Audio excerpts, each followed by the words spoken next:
It's a gigantic crown that awaits this most important day, the fourth and final round of the International Race of Champions. Today, we determine the champion. You know, the international races, make Paulie appear on the screen now. The IROC is always important. Today, it's especially emotional. It's been over 2 decades that the IROC has been racing, and today may in fact be its most important race. The history of aspect of being in Indianapolis is most certainly there. Only the 3rd series ever to compete here. But for the drivers themselves, there are some very interesting possibilities, historic as well. Graphics go in here. First graphic. Okay. Okay.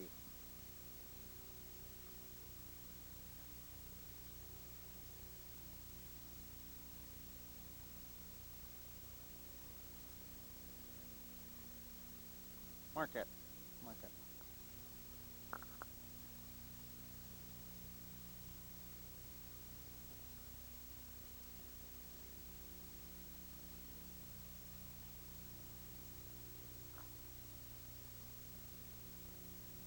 Well, that's what I was just, it's going to only be about 10 seconds for before your first graphic.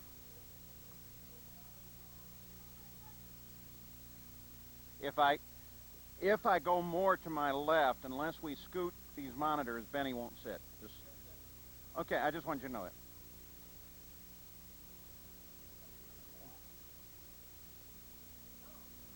Fine, fine, thanks.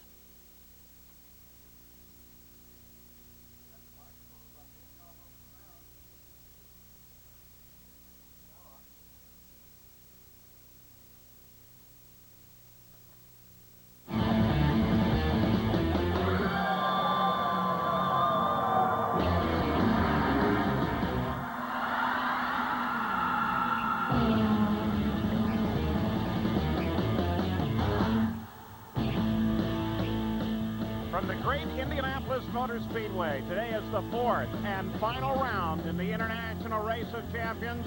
Today we will crown the champion of the series. Now, the Indianapolis Motor Speedway makes this an incredibly important and emotional day. It is, after all, the world's largest and best-known racing event.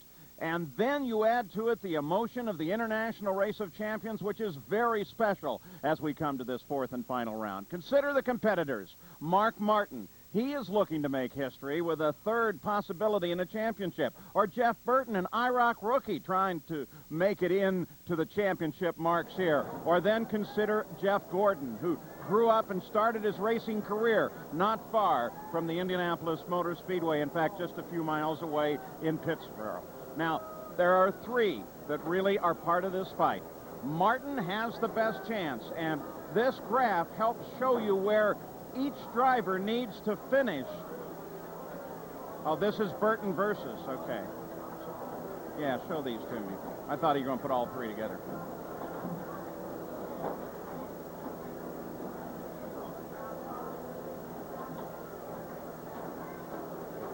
Right.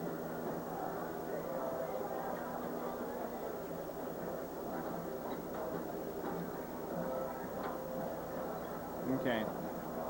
So if Mark Martin finishes in the top 3, the championship is his. But if Jeff Burton comes home in the top 4, then Mark Martin, is that 3 or 4, Laurie? So Martin has to be 5th.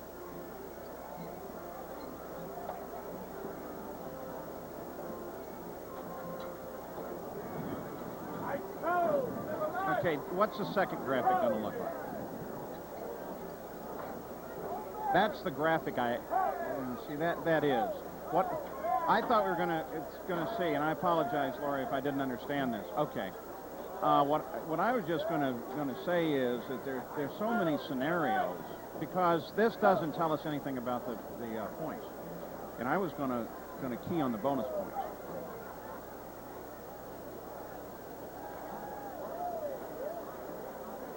I understand that. So what do you think? Maybe is the graph still worth it, or too complicated to try and stick in here?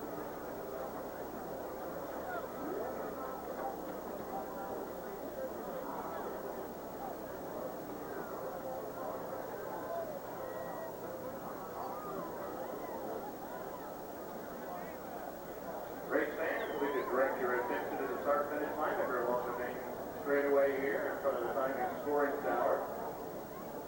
The American Dairy Association is pleased to present $5,000 to the fastest. You mean the grass? Qualifier for the 1998 Okay, so we'll go from points to money.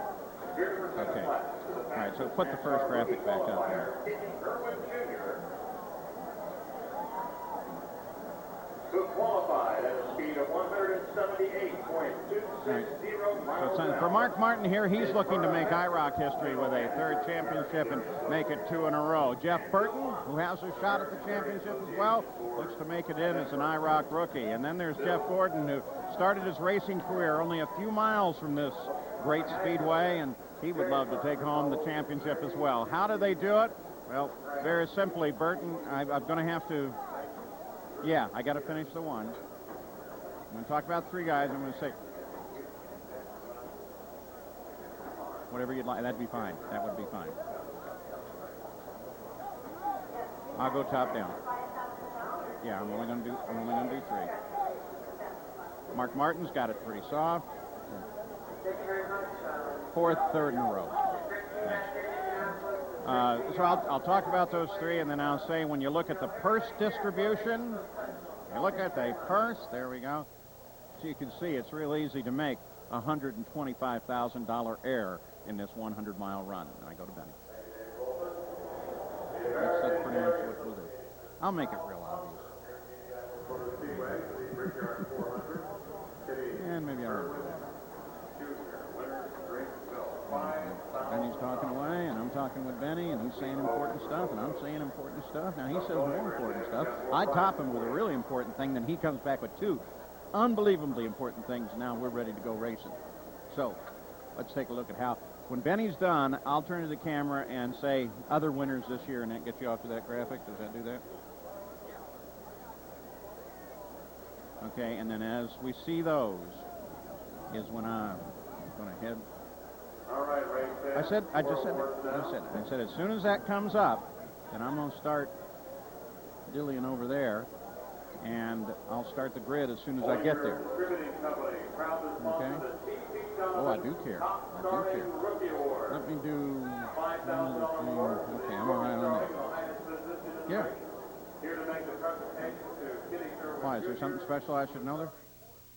Oh, yeah, no, we're organizing how I get from point A to point B at this time.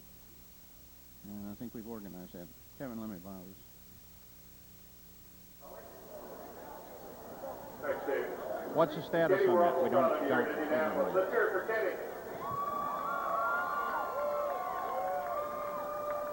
Does it spell? I know that Terry Judy Donovan was proud of you to win the TT Donovan Top Qualified Rookie Award.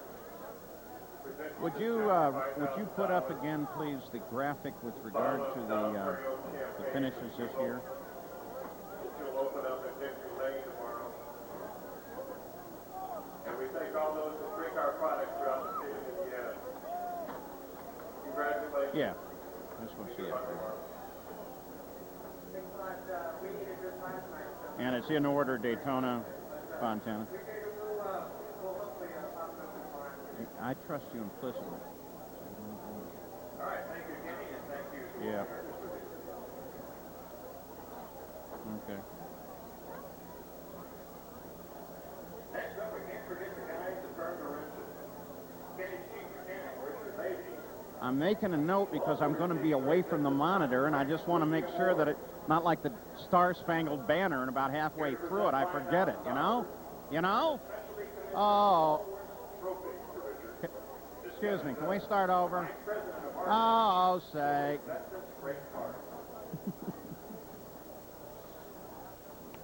Oh, hey, Paul. Yeah, Jack. True story, 3 weeks ago. Yeah? Guy at our place is doing the Pledge of Allegiance. Yeah. Okay? And he goes through the whole thing and he goes, one nation, individual, with liberty and justice for all. Well, at the first Caesar's Palace Grand Prix, Robert Goulet stopped in the middle of the anthem. But he always, you know, and then goes, No, he stopped and started over. No. Yes, he did. Oh, my God. Totally blew it out. And, of course, they were using a tape instrumental to back him, so they had to rewind that. Yeah. Okay. Thank you.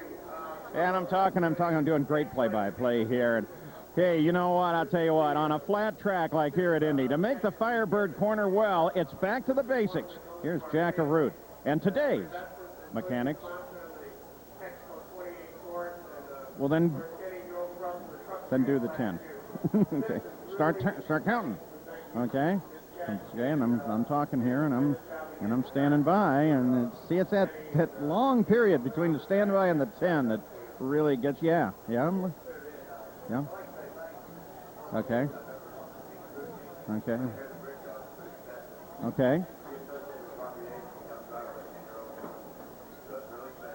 So welcome back to the Indianapolis Motor Speedway, where Tommy Kendall is on his way to victory on flat track like here at Indy to me. Well, it's back to the basics. Here's Jack Arute and today's Mechanics of Racing. In the past, we've talked a lot about the tire patch, the contact area between a tire and the racetrack. Well, here at Indianapolis, it's extremely critical. In fact, when you're driving down the straightaway here at Indy, the car literally wants to turn left by itself. So much so, the drivers introduce a little bit of right wheel or right rudder to make the car stay straight. But down into the corner, it's a whole different ball game. The way the IROC mechanics compensate and make the car turn naturally left is through caster and camber. Quite simply, caster is the center line area of a tire as it relates to the front end assembly. If you had positive caster, the wheel leads a little bit, negative backwards. But the most important issue here is camber. That's the lean angle of a tire. Going down the straightaway here at Indianapolis, the tire is literally leaning out at maximum camber, so that when you turn into these flat corners, the suspension kicks in with the shock absorbers, the tire starts to stand up straight and gives you maximum tire patch down in the corners. Now, there's 4 distinct corners at Indianapolis, so it's extremely critical because you've got to get around with a good tire patch 160 separate times. Yeah. Oh, cool. Yes, sir. You're kidding me. Oh, my God, what are we going to do with that?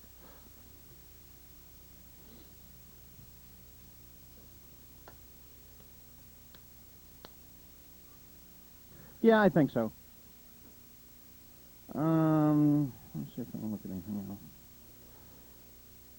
Those 2 panels are gone. Let's see. Oh, I want to tell you what I was going to do at the opening here. Item 2, yeah. Do you love exciting new ideas? Do you like to see history in the making? Then stand by. It's the IROC at Indy. And then, gentlemen, start right then, right? I got extra stuff. But that'd be how I get to it. Tour de France, and that's all we have, right? One of these? Do the same card twice. Okay. The Goodyear blimp, Spirit of Active. Proud to be a part. Hey, Paul, I can't find Uncle Bobby, so, you know, would you really mind writing my on-camera? No, I'll write it for you, Jack. What do you want to say? I said that to him once, and it Is that stopped right? him. And he didn't know what to do? No, it's like, well, you got to tell me what I want to say, Paul. But the people want to know. People want me to know. You know, when you run the IROC cars here, it's like a giant flywheel. Or Tom's latest. What, I forgot that From one. Dover? Oh, never mind. Never mind. I won't even do that on the IFB. You got that right. And we are classless thugs, Yeah. and we still won't go near that. Yeah. We just know that anything that Bobby or Tom has to say, the script starts with, well, Paul. Yeah. Kevin just gave me that. Okay. Well, Jack, what else do we want to play with here? I don't... Yeah.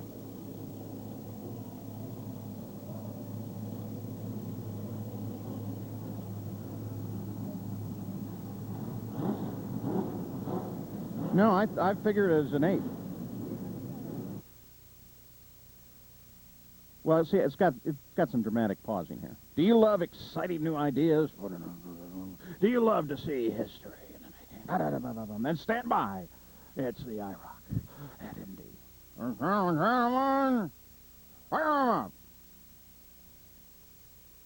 Cool. Steve? I got a question. At some point in this show, I'm going to point out that there are over 330,000 seats here. So even though it, some of them look empty. Now, what shot do you think is the best to mess that with? Oh boy, there's a bunch. I mean, turn 4 looks to me solid. Oh, we're definitely going to say that. But I just want to have a shot that even has some empty, but say so even if you're a third full here, you got over 100,000 people.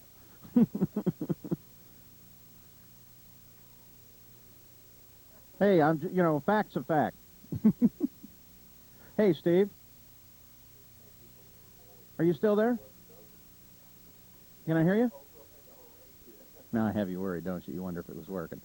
I need a ticket for tomorrow to get, one of them press tickets. Okay. Cool. Well, I'm going to go off headset for a couple minutes here then. Okay, thanks.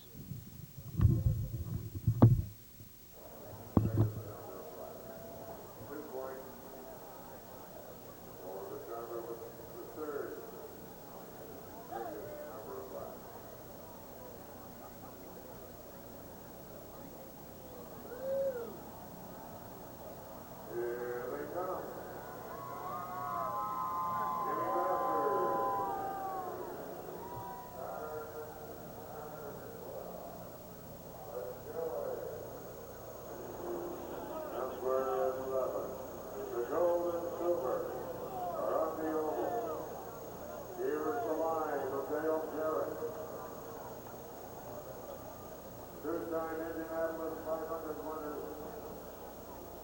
IROC will be next.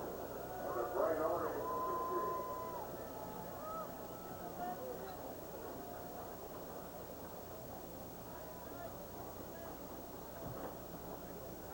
For the benefit of you all around the 2.5 mile oval, the Pontiac Firebird are in the process of being brought out by the various service personnel. Our Reliance tank, bright orange. The letters Reliance tank up the side. Paul. Hey, Paul. Hey, Paul. Yes. Look out the window. Yeah, I'm looking. Hey, there he is. Jack, there's people following you. Watch this, Paul. Don't you dare. Yeah. Right next to us. Well, 50 yards Billy, down. shoot this. Yes, it's a walkable distance. I can do that. He's on his way. Debbie, remember we were discussing with you about, Benny was telling you about tires? Take a look as Look we at this survey. behind Earnhardt's pit. Billy, follow me. Just show them all. All right. Now, you see? 17. That's got 17 laps on it. All right? You move up, you got sets that got 23 laps. Well, now, Jack, is it that or is it if they've run 17?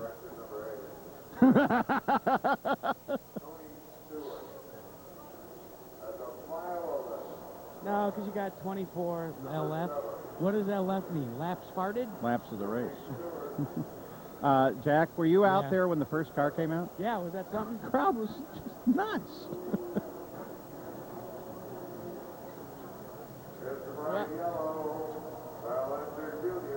Well, the problem I've got is I can't locate anybody, and I think it's one of these cases of the best laid plans of mice and men are about to go in a toilet. Okay. Well, I can't find any of the But it's drivers, tied well. and they've got them. I needed to come check one place to see if anybody were coming. Any of them were coming here. All right, no one's here yet. But Dan Cotter is here. Where's Jay Galloway? Where is Jay Galloway? Oops, excuse me.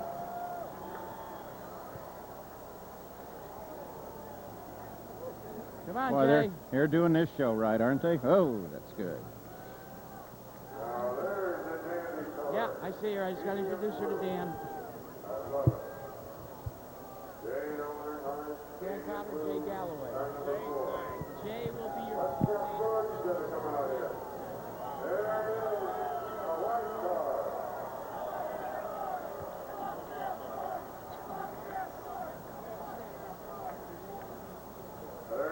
Deb, you ought to, I mean, maybe you can hear it, but this crowd is, the crowd's going crazy just watching the cars come out.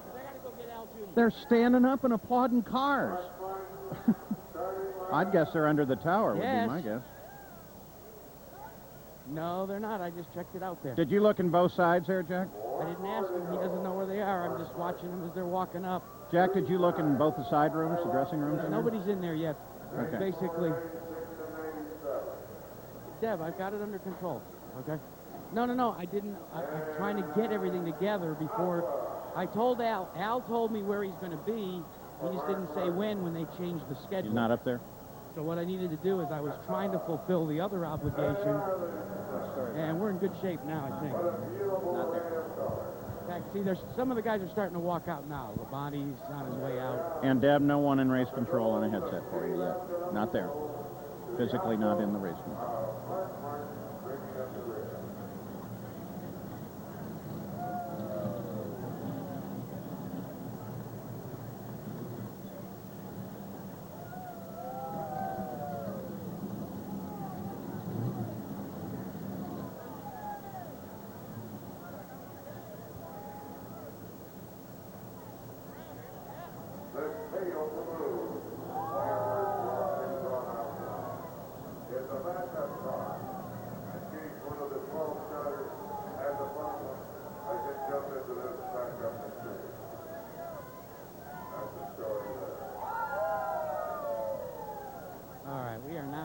Where we can intercept. Oh, you got him blocked. You gonna sign more autographs, Jack? The red-headed stepchild.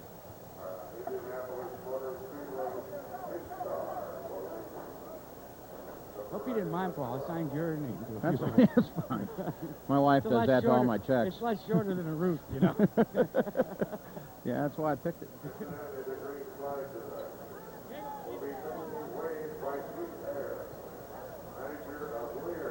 And Benny Parsons is on the horizon. Yeah, that is a good thing. So, fourth championship, 3 in a row. Yeah. And I'm not going to use this as the grid because of the way they do it, but I'm going to use the individuals. Hey, work with me here. I'm gonna pull one on Kendall. Okay. Here he comes. We're gonna Guys, as the drivers begin to work their way out, let's talk to one of our compatriots who works sometimes on ESPN, Tommy Kendall. Your impressions about this race coming up? Well, obviously, it's huge racing at the Brickyard for the first time, but you know, got a lot of practice in, and the cars are really, really good. It's going to be there's going to be a scramble at the start, and probably settle down in the middle parts, and probably another scramble at the end. You really think we give a shit? I don't. I know you don't, but Steve Bime sometimes acts like he does. And take a look, Paul, right here. Yes, he has the lace panties on.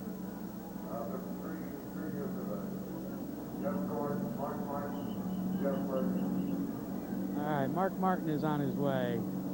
So we're still looking for...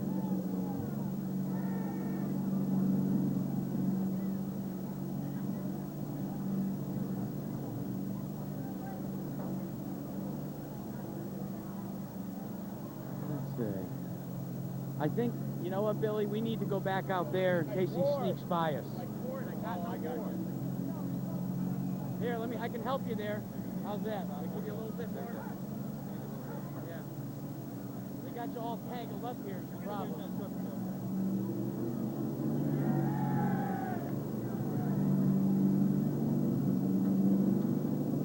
I gotta tell you. Hey, kiddo. This is an incredible, incredible scene.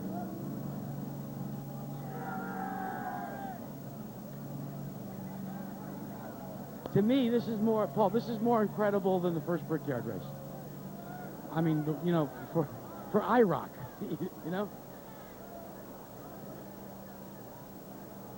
Oh, God.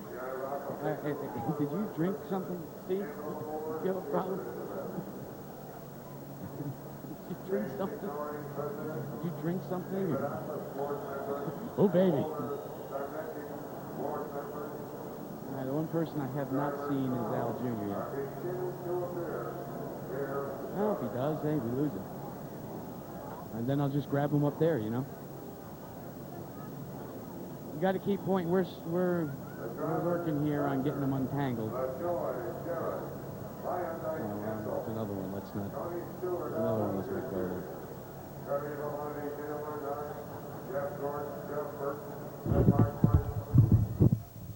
They're not getting a sig point. Yeah, I'm sorry.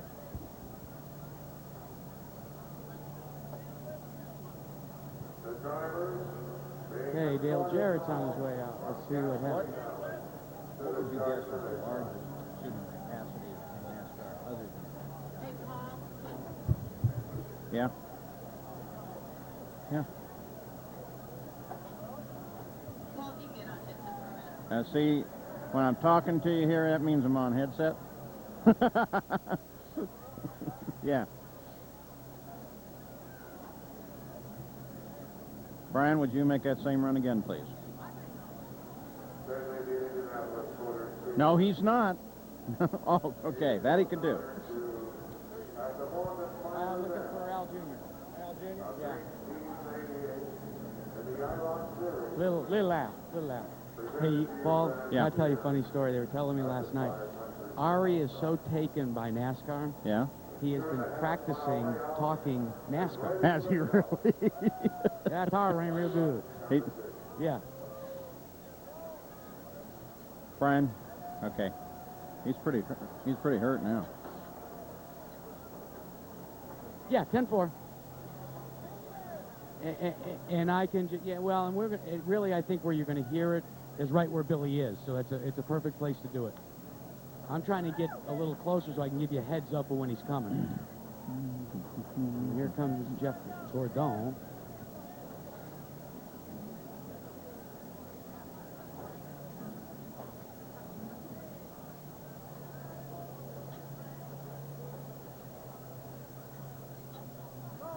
Well, I tell you. You had Kendall big time. Yeah. My mic was off. I was howling. Everybody up here was howling. He didn't. Here comes little Al. Little Al's right behind Jeff Gordon. You guys ready? All right. I'm going to get out of the camera shot, and then I will just pick it up. Yeah. But he's right behind Jeff Gordon, if you tell Billy.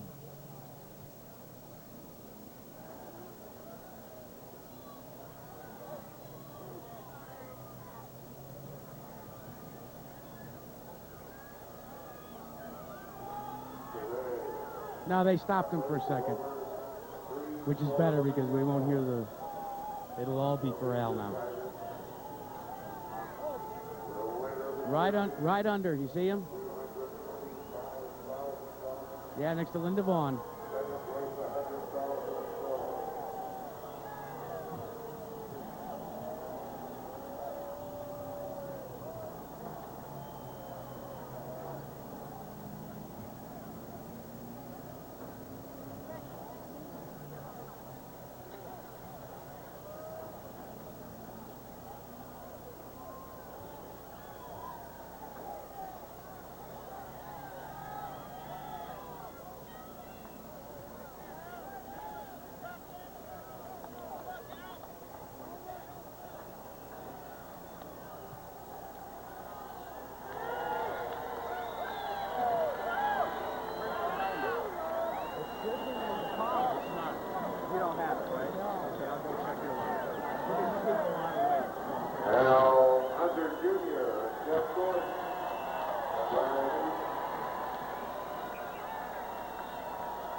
So, Al, how does this kind of reception make you feel? Well, it makes me feel really good. I mean, what can I say? It's overwhelming. It's great to be back in Indianapolis, and hopefully we can uphold some of the honor that we've earned here in the past. Good luck, man. Thanks, Jack.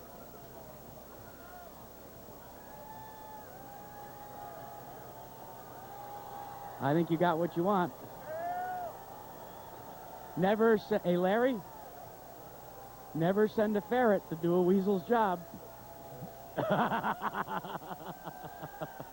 You know what? The timing's perfect the way it happened. You know, you just catch him off guard, Larry. You asked him the right questions. He just dusted you.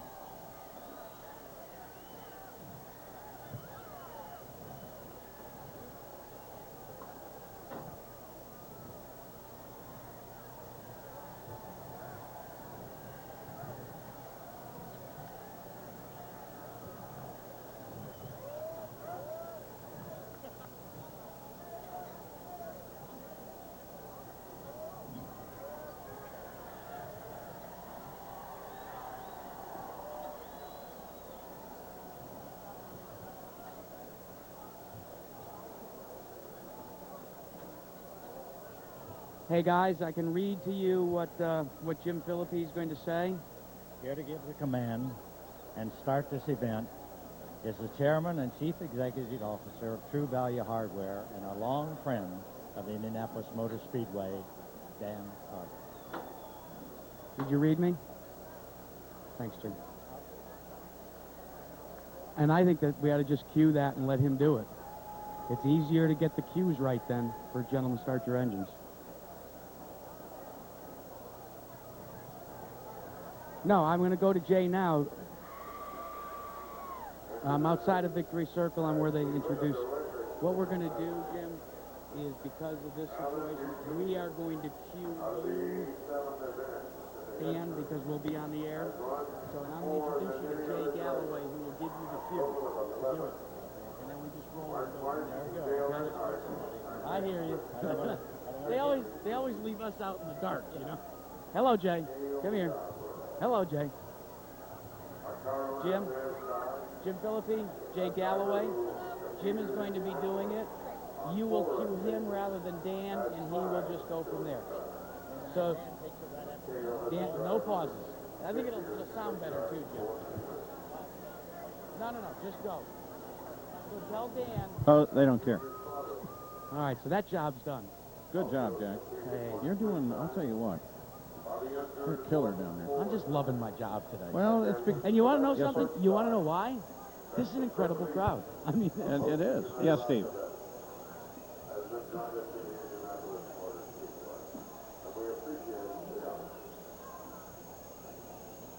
Jack, the cue words are, it's IROC at Indy. All right, hold on a second. They've got these things lined up in a very strange way. But I don't know that I'm talking to Jay Galloway, so I'm reminding Jack. Hey, wait, Jay, Steve, let me just let Paul know. The way they have gridded these cars is in reverse. I see that. Okay. I just walked all the way to the wrong end. Yeah.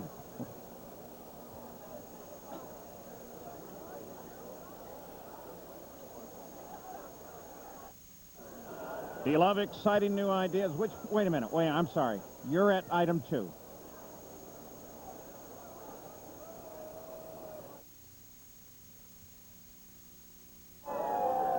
Do you love exciting new ideas? Do you like to see history in the making? Then stand by. It's the IROC at Indy.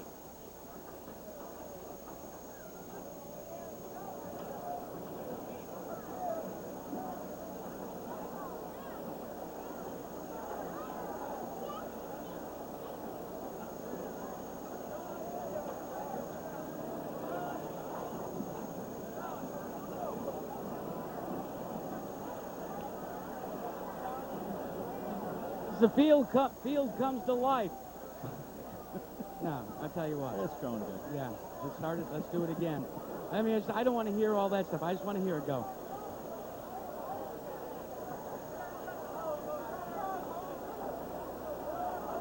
Thanks, Steve. As the field comes to life in front of what might be one of the biggest crowds ever to witness an IROC race, the championship is definitely at stake. Mark Martin, the #1 on the side of his car, indicates that he is the points leader. But right behind him is his teammate in Cup racing, and that is Jeff Burton. And don't count out the defending Winston Cup champion. Jeff Gordon has a chance as well. But here's the deal. These cars will have to come from the back of the pack. They will start by the way the number of points that they've got means Martin goes shotgun on the field. Gordon won, only 2 places back from last. Something like that. Okay? With all that high energy, yeah. Debbie, I know. Don't worry about it, okay? It's just, I mean, I'm vamping. I don't really, and I'll be fine when we do it. Well, it's that Australian term, fine. You know, like this. Bob and Benny. That's it. I understand that. I'll give you a fantasy. You'll get a fantasy here. Can I have something to stand on? Yes. Don't we look terrific? It was his choice. The tie was his choice. They said it was his choice. We pretty guys. That's stretching it now. That's really stretching it.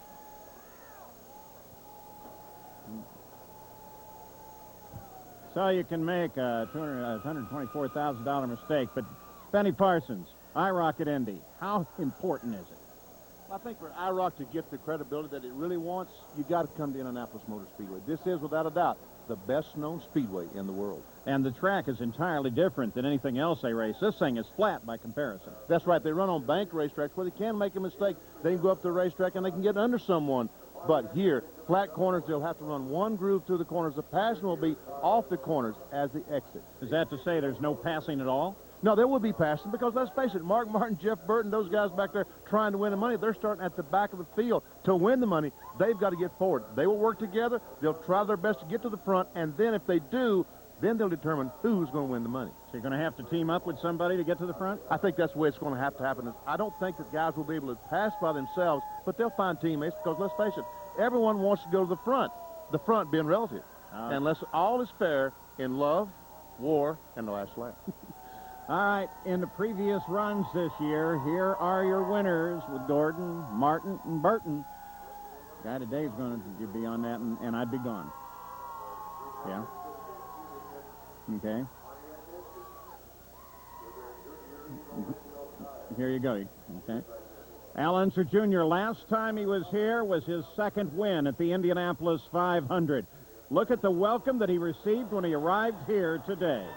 So, Al, how does this kind of reception make you feel? Well, it makes me feel really good. I mean, what can I say?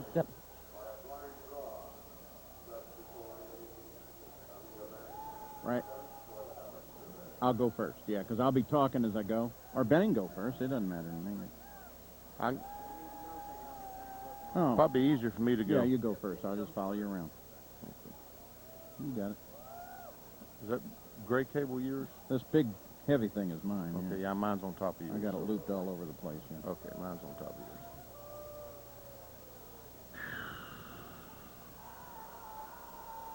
What is that?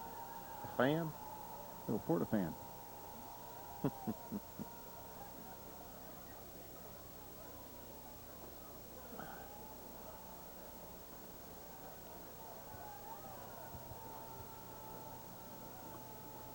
I've got maybe 45 seconds before I get to you. Okay.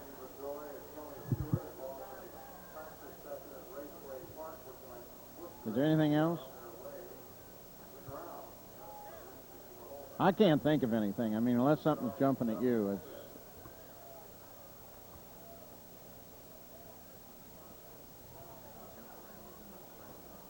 Yeah. Yeah. Yeah. Yeah, I understand that.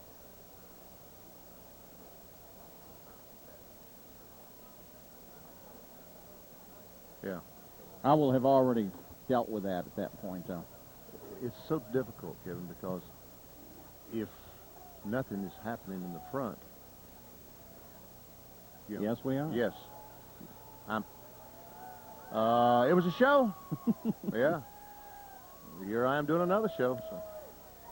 Well, he'd Two like more. to know if he could leave just before the checkered flag because he's got to get to IRP and... Two more. No, I don't have to go to IRP. You know, going back those battles are terrific. Yes. Yeah, yes, no, remind me of that. And that you're going to cap with that. Yeah. Okay. That's a great one.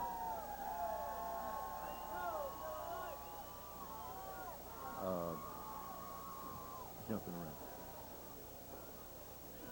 Was Neil and Mike you can do it. Because Yeah, we're just going to do a little bit. Seeing how he wants to do, all of that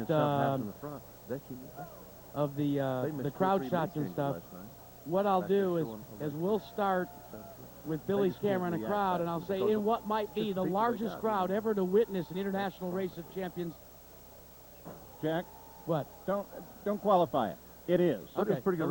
The largest crowd, and then what we're going to do is we're going to start with Jeff Gordon. Okay. They camped on the leader and then boom. Gordon starts in the 10th position. Now he's the winner at the first round in Daytona. Jeff Burton, the last winner at Michigan Speedway, he will start in the red car in the back of row number 6. The man that will start shotgun on the field, the man that's looking for his 3rd IROC championship. Mark Martin brings his car. Yeah, you're right, Benny. 4th overall. 4th overall. And then do it that way and say, why are they starting in the back? Because IROC rules mandate that the men with the most points in the finals have to come from the back or have to start in the rear. Yeah. Yeah, we're going to bring it around and go for the end. But you got it. We're in good shape.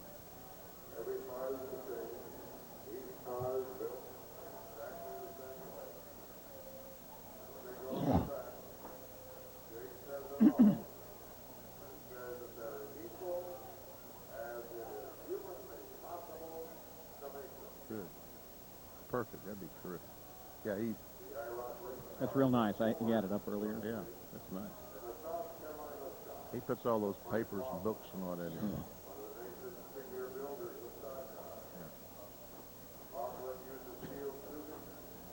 That's what I need, Stan. And he didn't, eh? He also didn't work Indy 500 this year. Got even with him. We had Sam Kennison working for us. Sam Kennison. He got an audio guy. His name was Bradley. Looks just like Sam Kennison. This dead ringer for him.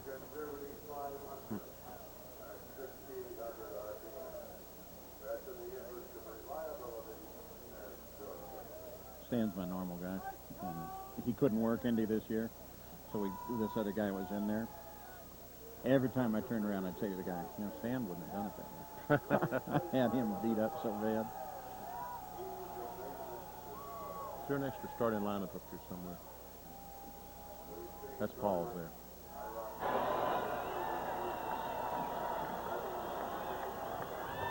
So, Al, how does this kind of reception make you feel? Well, it makes me feel really good. I mean, what can I say? It's overwhelming. It's great to be back in Indianapolis. Those onboards are already marked. Hopefully we can uphold some of the honors the onboard that camera? we've earned here in the past. Yeah. Good luck, man. Thanks, Jack. Huh? Those are the 6 on. No, 616. Who are the onboard cameras? Onboard? Yeah. Unser Jr.'s got one, right?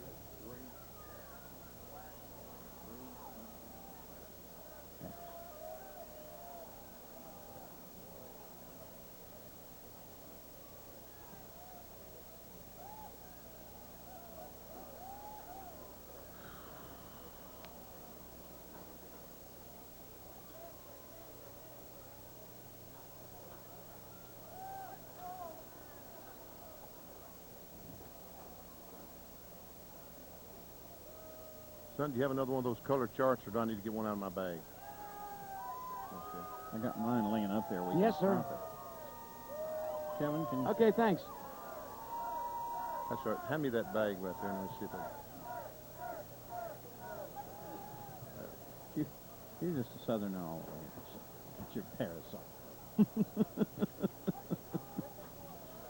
You know, you haven't figured out that you can get me now. Thanks. I spend more time in the South now, down in my southern. Where is that? Fort Myers Beach. Oh, yeah. With a state that we moved early. During the war, I mean, we were in there. We were there. And if we start another one, we got a flatbed truck. We're loading the boys on, going north. What was that? Do you ever remember the comedian Brother Dave Gardner out of the 60s? Remember that? God, he was funny. Rejoice, beloved. Yep. when they got the Cuban Missile Crisis going, he says, you know the problem with all that? We don't have anything goes that short. Hey, Paul. Yeah. This crowd, does it go all the way around No. looking like this? No. Where's it stop? Well, like they don't have most of the approach into 3 open at all. They just opened the south end of the Tower Terrace.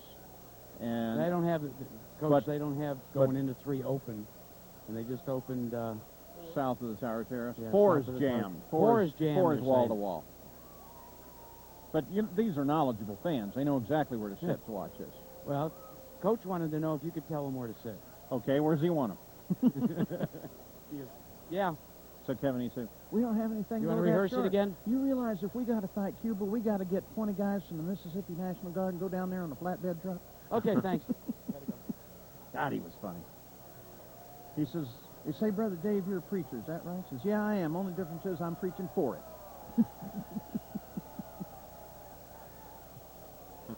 He died about 2 years ago. For this event, there are no scheduled... That's when I was at Tulsa University. I worked in the evenings, the radio station owned by Oral Roberts. I hated that guy. Because he was mimicking Oral. He said, I'm sorry, Steve, go ahead. You said what, Steve? Under normal circumstances, the driver who fits into the... I'm assuming during a run that we're just going to keep referencing Martin contact with the other, because if he stays glued on him, he's there. I mean, I assume that'd be all he'd do today. Is subject to a 1-lap penalty. Or would close is as Burton? assessed by the Well, IROC Burton's got to regulations. finish in the top 4, and then Martin's just got to be right behind him is all. I mean, that's really When you it. see a yellow As long as flag, he can stay behind Burton, he's under normal circumstances, the yellow flag, caution laps do not... Just wanted you to... Oh, Russ, I would like a card just sitting up there. The champion's name on it all the Hey, time. I'd like a at daiquiri, that but I'm moment. not getting that page. Jack, we have a close-knit team up here, Jack. You do? Oh, yeah. How knitted is it? Oh, man, we're tight. We're tight up here. Oh, no. Yeah? And? Yeah? Were they filled with water or not? No.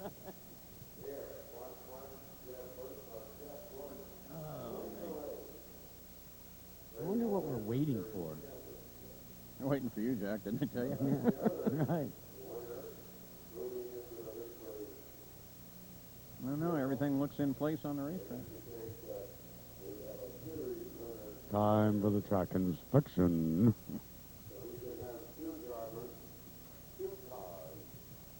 in the victory area after the completion of the event. Ladies and gentlemen, will you please stand Well, they're doing the whole deal, huh? to this great country of ours? Oh, man, I gotta stand up. Yes, Jack, you do. Hey. I'll ask them.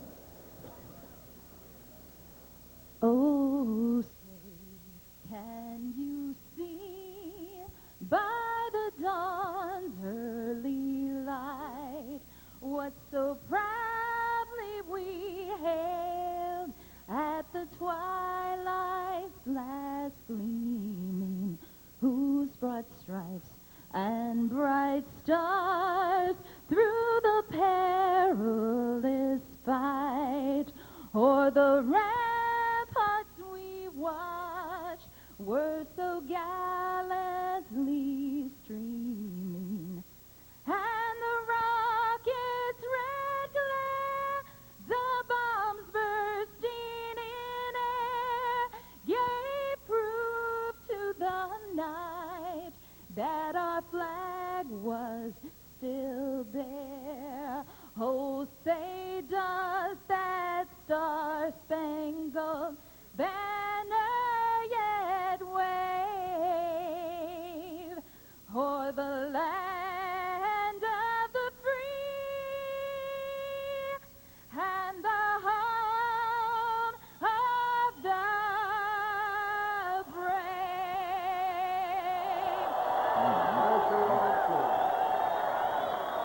Chocolate flash? Please, will you please remain standing? for our invocation to be given by the chaplain of NASCAR, Max Hilton. Shall we pray? Father God, we are truly grateful for this beautiful day that you've given us here in Indianapolis. And just for the privilege of coming here to this historical event, this first race of this International Race of Champions, in which you have brought together and gifted these men to drive these cars who have great abilities. We thank you for them and invoke your blessings of safety upon this event. Thank you for the many, many fans that have come to this event today, and it be an exciting day for them as well. In Christ's name we pray, amen.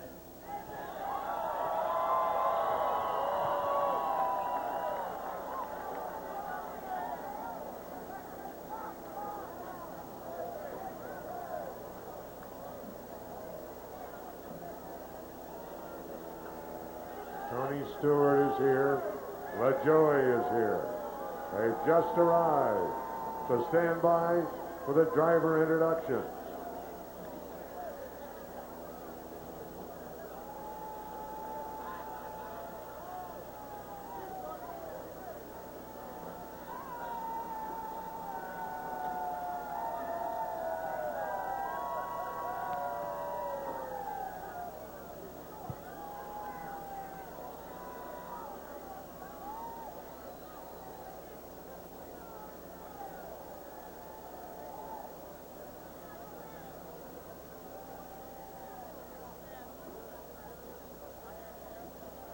Denny, have they told you guys that they will start the demolition here right after the brickyard? Can they confirm that for you? I haven't told us yet.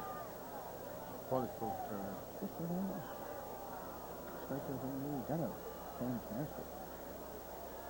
But I asked out Indy, I said, have you seen it? And I said, no, it might be a Race fans, welcome to the inaugural running of the International Race of Champions here at the greatest race course in the world, the Indianapolis Motor Speedway.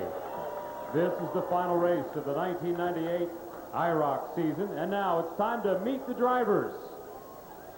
Starting on the pole in today's IROC race, his second IROC season from Las Vegas, Nevada. In the gold car today, Jimmy Vasser is here.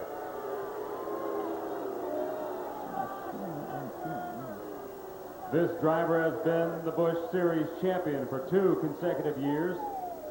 Is the first Busch Series driver to top $1 million in season earnings. In the silver car, here's Randy LaJoy.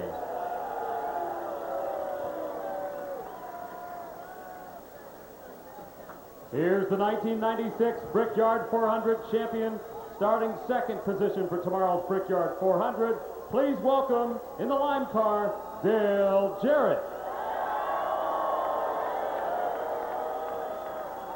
Coming through victory lane, 1990 and 1997 Indianapolis 500 champion.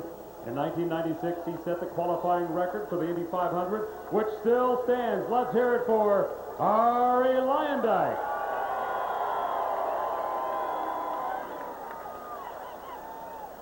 Our next driver has been the Trans Am Series champion 3 consecutive years. In 1997, he won a record 11 consecutive races. Here's Tom Kindle.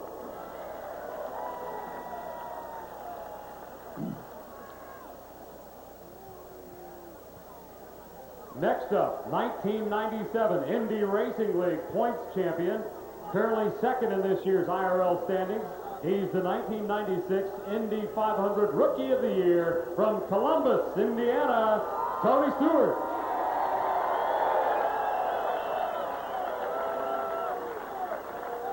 The next driver, a 2-time Indianapolis 500 winner. His victory over Scott Goodyear in 1992 is the closest finish in the history of the Indy 500. He won again here in 1994. A welcome back. A big hand for Al Unser Jr.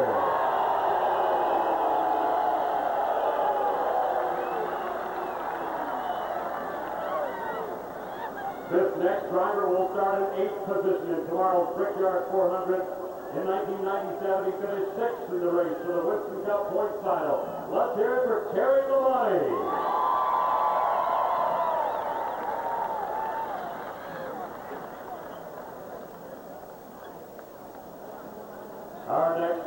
crossed the finish line first in 1995 the Brickyard 400, and this year captured his first Daytona 500 victory. He'll start 28th in tomorrow's Brickyard 400. Ladies and gentlemen, the Intimidator, Dale Earnhardt.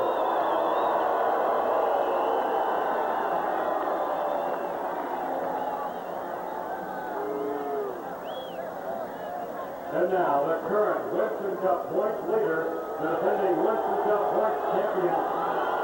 His third year in IROC racing won the inaugural Brickyard 400 in 1994, starting third in tomorrow's Brickyard 400 from Pittsburgh, Indiana, Jeff Gordon. Not going too loudly, are they? Next up is the driver who Partisan crowd. second in this season's IROC points race. He won the IROC race at Michigan in June. Let's hear it for Jeff Burton.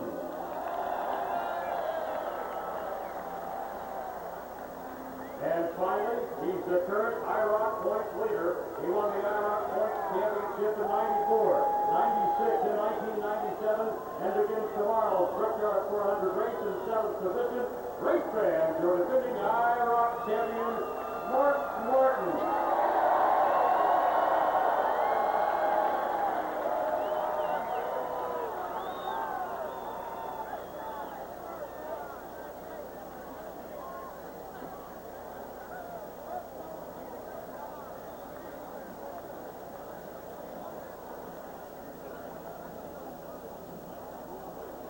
Attention to the pit area race day conditions. Race day conditions, please behind the wall immediately. Race day conditions behind the wall immediately. Thank you.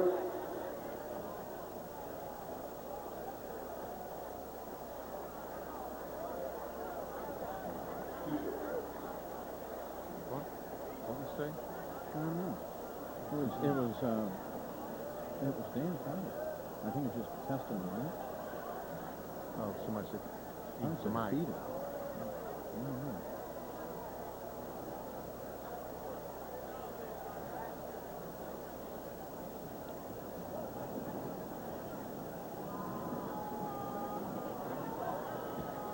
Hey, Jack.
Do you love exciting new ideas?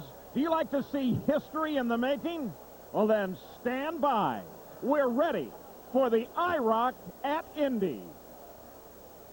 Here to give the command to start this event is the chairman and the CEO of True Value Hardware and a longtime friend of the Speedway, Mr. Dan Carter. Gentlemen, start your engines.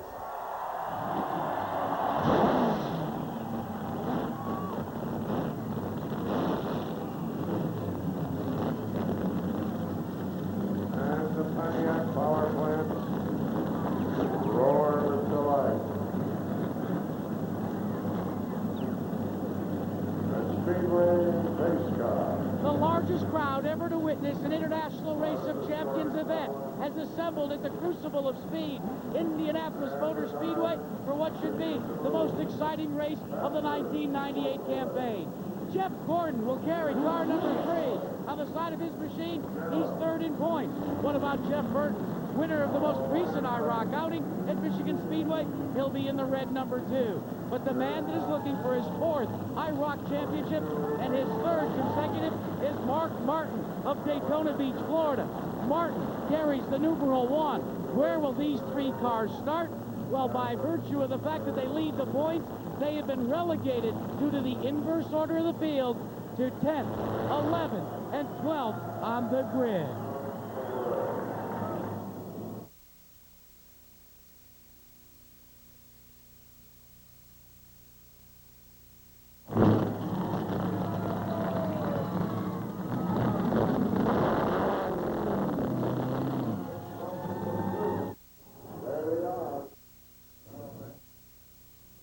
I have to do it again.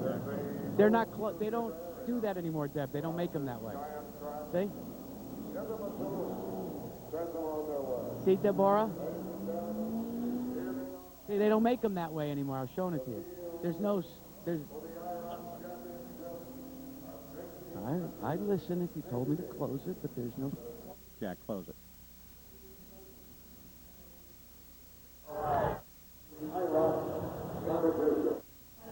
Already in turn number 2.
From the world's greatest race course, the Indianapolis Motor Speedway, it's the 4th and final round of the International Race of Champions. Today, we will crown the champion of the IROC. Well, the IROC is always important. Today, it's emotional, and it will definitely be historic. There is so much going on here. The crowd absolutely has cheered from the moment the first empty IROC car pulled out into the pit area. Now, consider what we have that lays ahead. 3 possibilities for a championship. Mark Martin has the most points coming into this race, but Jeff Burton and Jeff Gordon both have a possibility of picking up the championship. It's real simple. Mark Martin simply has to keep the other 2 just ahead of him. And what about the purse payout at the end of the day? It's real easy to make a $125,000 mistake. Now, Benny Parsons, as always, is here with us as well. IROC at Indy, it's something. It is big. And let's face it, Indianapolis Motor Speedway is the best-known speedway in the world. And for the IROC, for those people to invite IROC here, just puts that stamp of validation on IROC that it's a full-blown great series. Any chance that they're going to be able to pass? I think so. I think they'll be able to pass off the corners because it's going to be very tight in the groove on the bottom of the racetrack. That will not be able to pass there, but off the corners, they should be able to pass easily. Teamwork critical. Oh, yeah, I think Jeff Burton, Mark Martin, and Jeff Gordon, those NASCAR guys, will have to team up and try to work their way to the front, trying to get to the big money. If they can get to the front, then they'll decide who's going to be the champion. And let's face it, on that last lap, all's fair, love, war, and the last lap. All right, in the races thus far this year, we've had 3 different winners. Let's consider the starting grid right now as they move on the backstretch.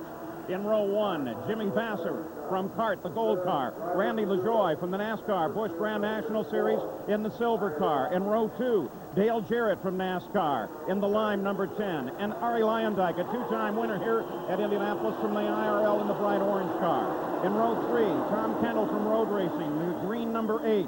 And Tony Stewart in the number 7 car. It is violet. Row 4, Al Unser Jr. from CART. The yellow car, Terry Labonte from Winston Cup in the number 5 Hugger Orange. The 5th row, Dale Earnhardt from Winston Cup. The number 4 medium blue. And Jeff Gordon from the NASCAR Winston Cup Series in the white number 3. The last row, Jeff Burton from the Winston Cup Series in the red number 2. And Mark Martin in the number 1. It's an aqua-colored car. Tony Stewart said he was going to move to the back of the field because he didn't feel he had enough practice time here. Look at that. There are the 12 on the 5/8 of a mile long main straightaway at the Indianapolis Motor Speedway, rolling for the green flag, and we're underway. Vasser and LaJoie, the front row. Vasser in the gold car. We're going to find out pretty quick if they can pass because there's some desperate people in the back. We can see that the bottom lane is the preferred line already. LaJoie lost a spot, moved back to 3rd spot, and there's close contact between the orange car and Tommy Kendall in the green car. Now watching from Dale Earnhardt here. Labonte comes by, Gordon on one side, Martin on the other side. And Earnhardt goes to the rear as Mark Martin and Jeff Gordon trying to work their way to the front. That's Mark Martin has moved up 4 spots already.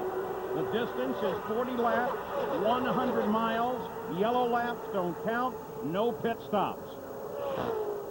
Jimmy Vasser out in front as they come to the end of the first lap. An important moment for Jimmy Vasser just to be able to accomplish this. He has led a lap at Indianapolis Motor Speedway in the International Race of Champions. We see LaJoie going to the 2nd spot, taking that spot away from Dale Jarrett.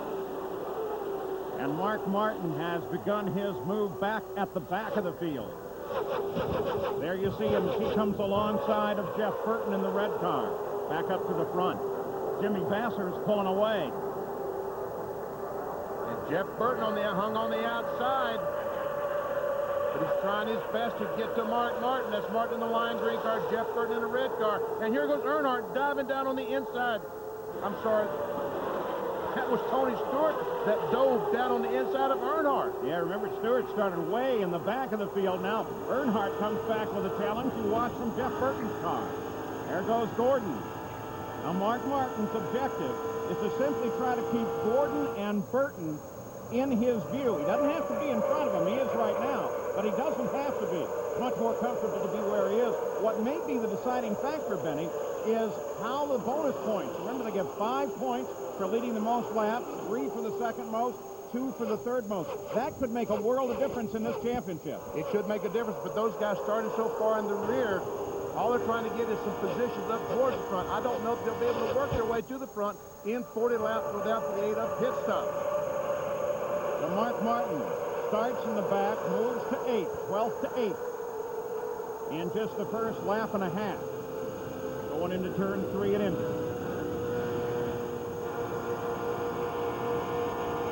Mark Martin right now is in good shape, has worked his way up to about the 8th spot. Here comes off the corner. Oh, up against the wall. Luyendyk goes down, takes the inside wall, and tears that car up. Wow. And it looked like Burton had some pretty heavy left side damage. So coming off at turn 4, right at the head of the pit area. Yellow comes on. Yellow doesn't count. Look at Burton's car. This could mean the end of his day. And I'm not sure that Jeff Gordon didn't have some damage to his car. So there were right there two of the contenders where the trouble was. Mark Martin was really smart to try and move early and get away from this kind of a situation. Yes, he was, and we can see that Jeff Burton's day is gone. Severe damage to that car. They may be able to get a backup car for him. Now, in terms of repair, the IROC crew is good. I don't think they're that good. They are going to stop the run while they get the track clean. Here it is, Benny. There we see Lyndike in the orange car as he comes off the corner. And we see the green car. I think that was Kendall that went up and slapped the wall. I tell you what, we tested that new wall, didn't we? Sure did. That thing worked there. That's an attenuated barrier. There we see Kendall goes up and smacks the wall, and when he smacks that wall, he comes down and hits the Lyndike car, and he goes down and smashes in that inside wall. And Tony Stewart came right through the debris after the accident. There's Kendall. He catches Lyndike.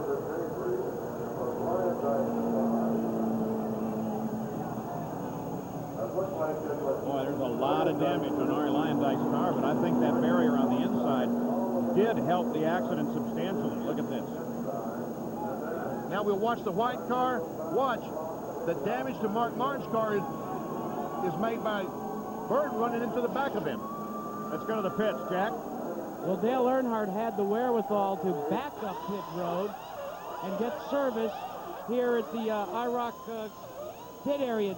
Dale, you've asked for 4 tires, but can you take us through what occurred out there coming out of turn 4? Well, I seen Lyndike spin down. I knew he was probably coming back across to start checking up. He came across in front of somebody, and I jammed the brakes on and flat spotted the tires, but I run over something too and busted one of them, so just was trying to mention. I hope Ari's not hurt. Well, Dale Earnhardt will be allowed to change these 4 tires because they were flat spotted. There will not be a penalty. Do you want to see just how flat spotted these tires were? If I can get my cameraman to take a look. When you lock it up at Indy, you burn right through the cord, right down to the inner liner. Yeah, that's not a problem with the tire. That's just the way it is. With debris all over the straightaway, they've red flagged the International Race of Champions. We'll be back.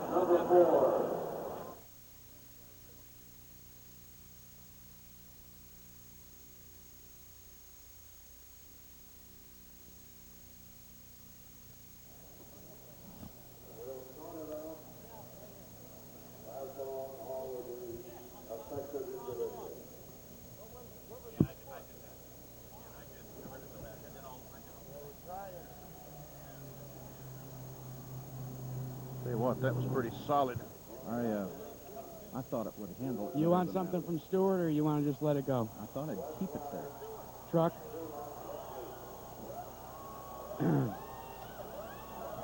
Hey, we got Jeff Gordon here. Should we roll this on tape, fellas?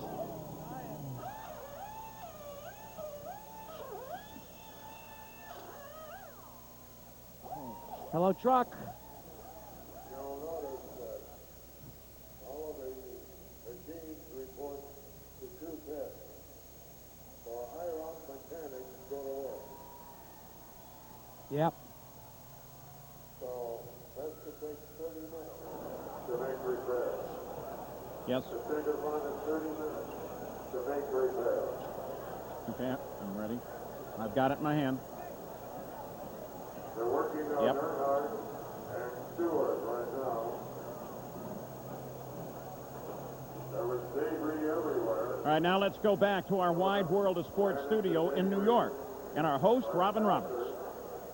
We're down in front. Robert Floodjoy, Dale Jarrett.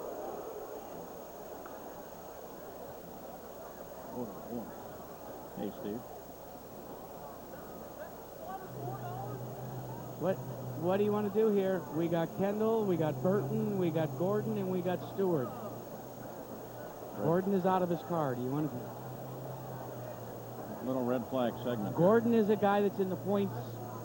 You know, do you want to do that? And then I'll bank him. Let's put him on tape. Taking a look at several of the machines that came through the debris, we can see Jeff Gordon's car has a some minor damage on the front of that machine. They're taking a look. Burton's car is... Well, Burton's out. He's done, so I got a feeling we better get it. Burton. Yeah, I'm not making anybody wait out here. I mean, we just got to put it on tape. Here's an emergency call. Why don't we try to put it live to tape right now? A call for Robert Scott Sr. of Quincy, Illinois. Call the top telephone 6534. The top telephone 6534. There are two pits where the IROC technicians will the work. Right now, Jeff Gordon. What? I guess I'm standing by. An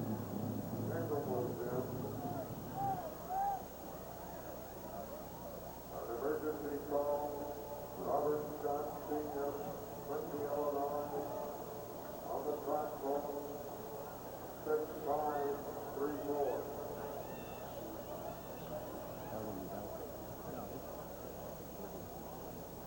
Well, Jeff Burton, your car's been shortened up considerably. Your version of what occurred. I don't know what he started spinning, and I don't know what started him spinning. I saw him hit the inside wall, and he hit it so hard that he was coming back across the track. And only thing I could do I thought he was going to come back across, and the only way I could miss him was to just, run wide open and run into there was stuff all over the track. I knew I was going to run into him. I knew I was going to run into the car in front of me, but I didn't want to hit him.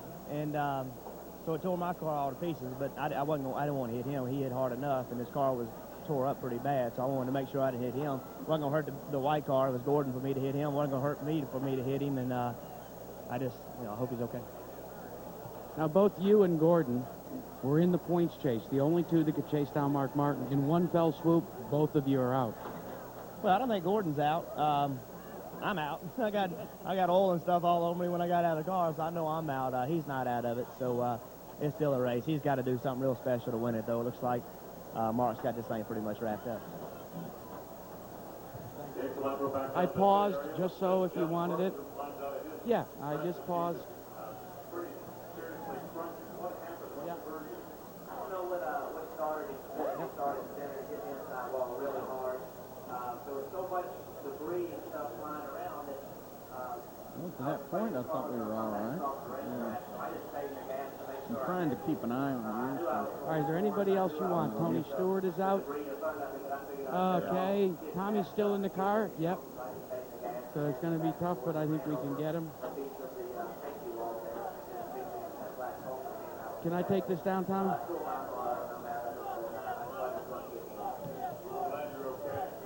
No, you got tape. Now the car now, as you can hear in the background here, crew's going to work putting new tires on these machines. Hello.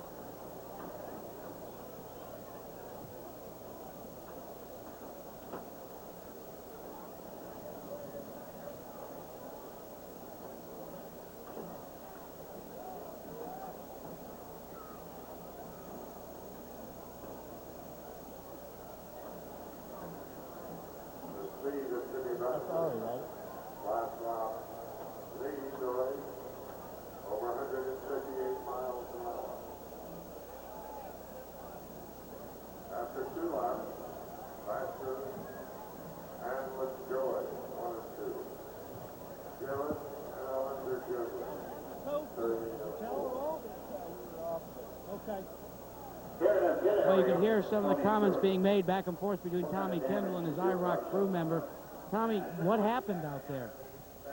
Well, we were just trying to get settled in. Al Jr. just gotten by me, and, early on in these races, the cars tend to get kind of loose, and so I was trying to just be careful of that, but I got a little bit out of the groove coming off of 4 and picked up a big push and just skated into the outside wall and tried to keep it up against the wall. Ari, I think, was either behind me, tried to get by, but didn't, and all hell broke loose at that point. Well, very fine. You're okay. Okay. Yeah, we're good. Thank you. I didn't go because I heard them talking, Deb, and I figured it was just another way to do it. I can go down if you want to where the other drivers that are still left in this thing are, if you'd like to do that. No, actually, I was right in front of it, and, I was looking in the mirror when when I saw the orange car take off to the left, and then I saw it hit, and I went, oh man, that's a big hit. And I just hope everybody's okay down there. As far as we know, yes, but there's quite a bit of damage to 3 or 4 of the cars. Yeah, there was pieces flying everywhere, and you know, the only thing I could hope for was everybody come out of it okay. All right, well, we're going to do this. Thank you. All right.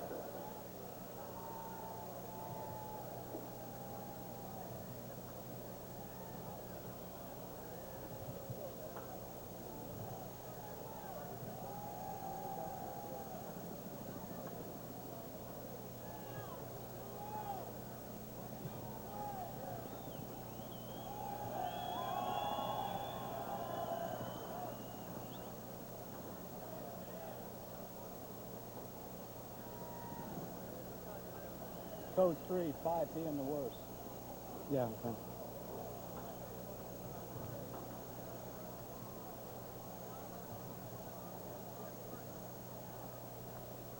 Hello, truck.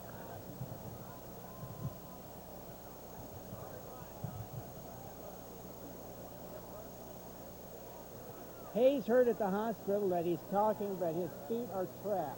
That's Okay. what Hayes heard. All right, well, we're not going to do anything Russ? with it anyways. The reason I didn't want to say it quite that way was because if it gets used tomorrow and we follow,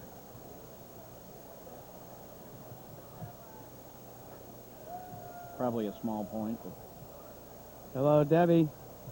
it's my job to think this stuff up.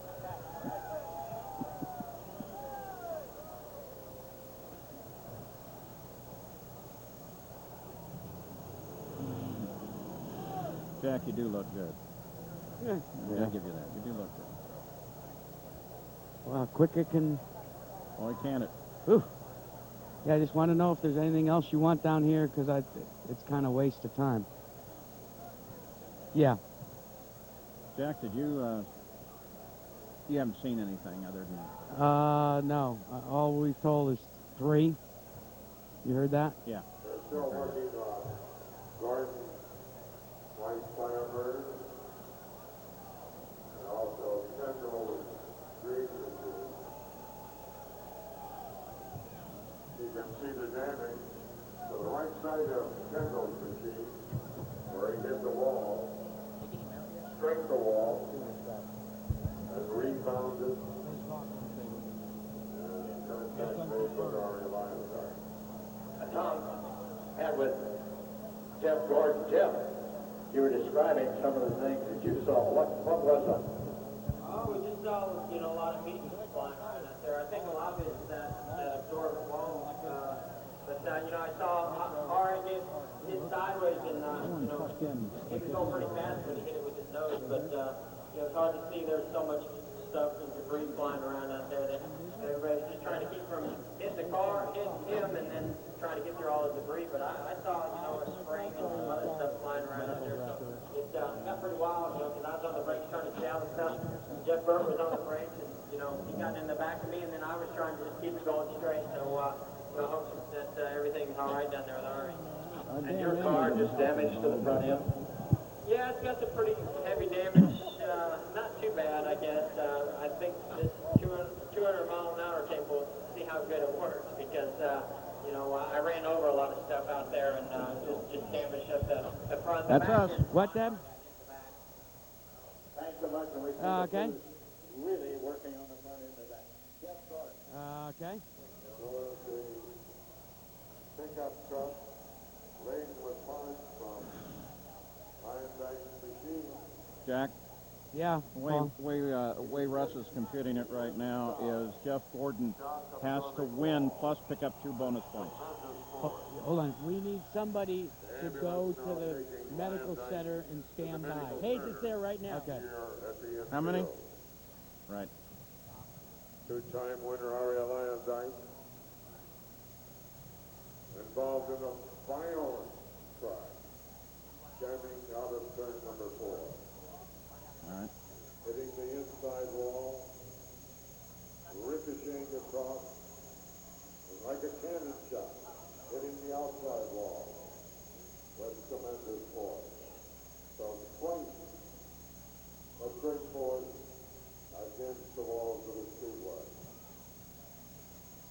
I think you're right. I think you're right. You agree?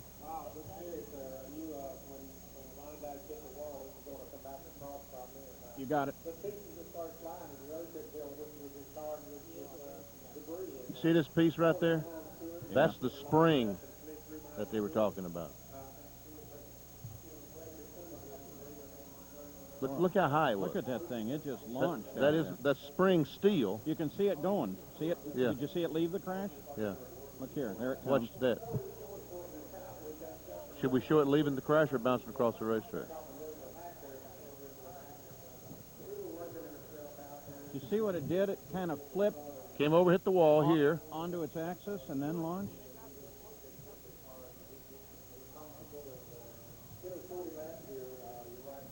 Did you see that on the start, Vinny? It was just tumbling. Yeah. And then it hit just right.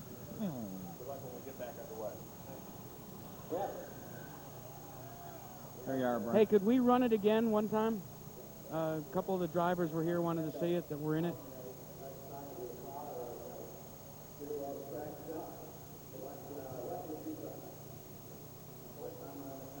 Here you go, Al.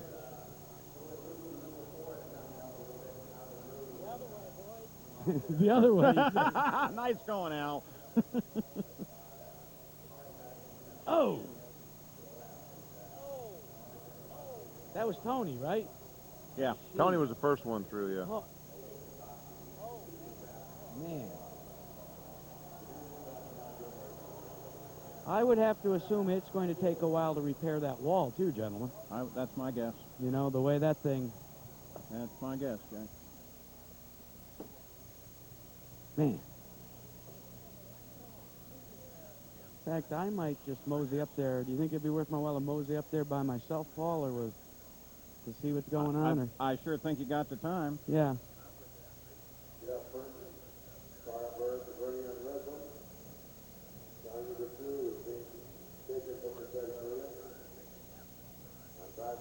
Yeah, great. Thank you. They're working up there now, aren't they? Yeah. One time, that's more than a push, buddy. You just lost. Paul, by my understanding, did that wall do what it was intended to do? Is it supposed to break apart like that? Yeah. I mean, it's... Okay. Yeah. See, I wasn't sure. I thought it was when you hit it, it bounced back, but I never could quite figure that out, you know? Well, seeing what I just saw, we got to understand the dynamics better than apparently I understood them. I thought, like you, that it was going to stay there and cushion. Right. But that's obviously not what it does. Thank you, Mr. Obvious. So, your answer to your question, Jack? I haven't got a clue. No idea at all. No idea. IROC, tomorrow at 4 o'clock in Indianapolis on Channel 6. We'll be here a while. Indianapolis Raceway Park, just west of the Speedway tonight, hosts the 17th annual NASCAR 200 for the Busch Series car. Raceway Park tonight.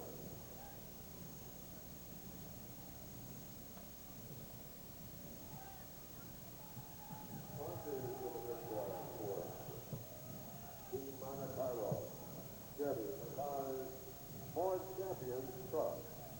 Miller Lite. New label. Same great taste as Miller car. And Henshaw. Formulated for today's stop and go driver.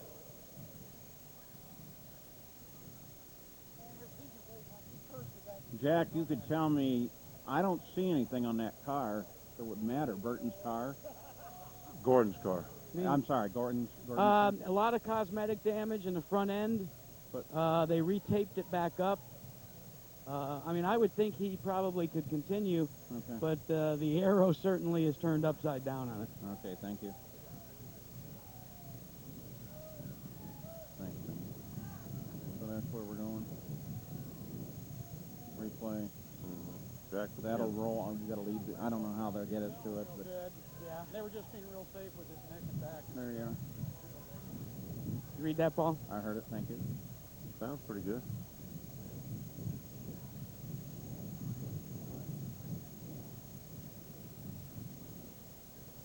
Okay, we're here. So, Paul, what do you want in your Blizzard? Well, I'll Hey, just take a take regular... a look at this. We're shooting what's left of Lyondike's car.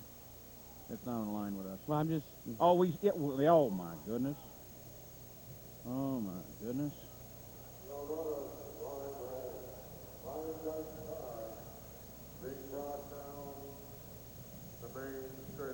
Yeah, you're right. You know what, Deb? You're right. Yes, I do. Yes, sir. All right. Okay.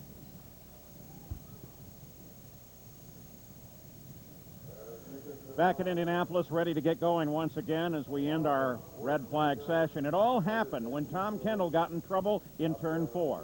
Tommy Kendall is the green car. He goes up, he's going to just brush off the wall. When he comes down, he runs into Ira Lyondike. And watch Lyondike come down and pound the inside wall. The car starts tearing apart, and then as he comes back across the racetrack, the other cars start trying to dodge him and start running into each other. And during the break then, Jack Arute was able to talk with Tom Kendall.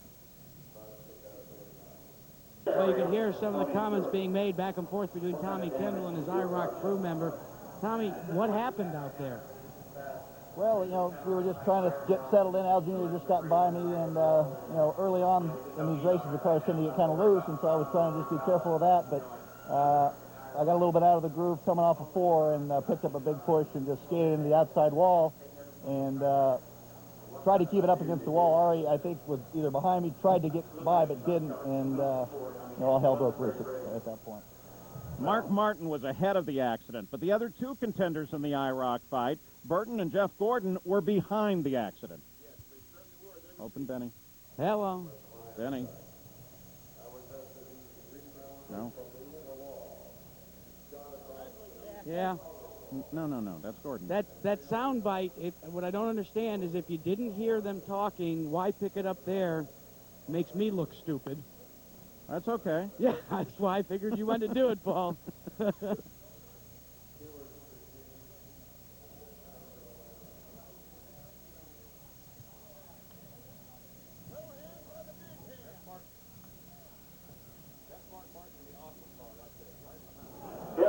Well, you can hear some of the comments being made back and forth between Tommy Kendall and his IROC crew member. Tommy, what happened? Yeah, all right.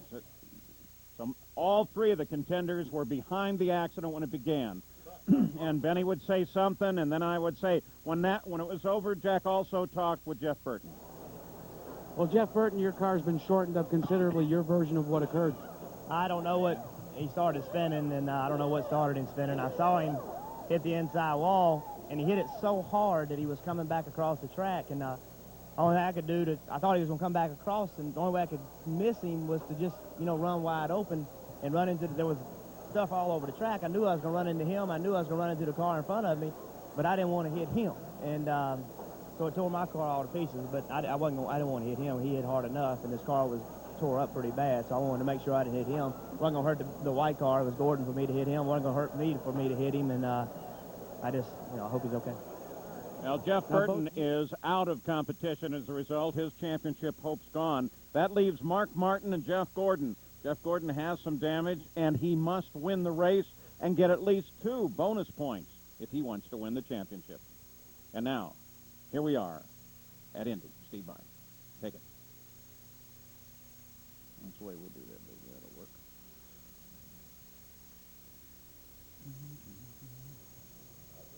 I've come up here to where they're repairing the wall if you wanted to just bank a shot. Tell us. Truck.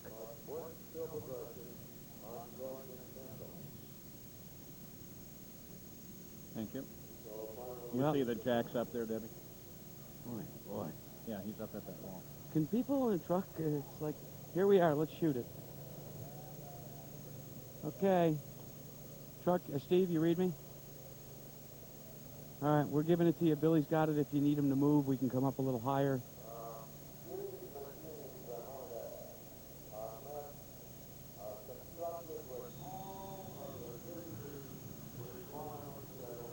So I guess, Deb, that means Jack will have sufficient time to get boxed before... Oh, okay, good. That's a good split. Great So I don't need to go, right? Deb, thank you. Good. When we're done here, we'll just go back down to the pits then. What's it look like then? You know, I mean, I think it's just, you know, it severed all the cables, so they got to put new cables back in. Are any of our friends up there that know about the barrier?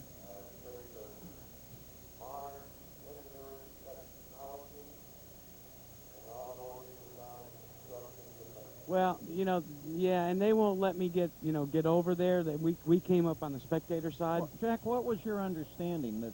See, I always thought that they were supposed to stay with the wall. That's what I thought. Yeah. But Tommy, what happened out there? Well, you know, we were just trying to get settled in. Al Jr. just got... Yeah, that's good. Now where are the IROC boys? Let's go! Oh, jeez, Marie. Yeah, Come on, Billy! Good. Come on, Jack, run. Move your butt, Jack. No, hey, 5 minutes. You got it. 5 days from now, we'll still be here. Now, they're almost done up here, though, realistically. That's a damn good job, then. Damn good. And you know what? Not that we can talk about it here, but I think it reinforced. It didn't take that long to repair it, did it?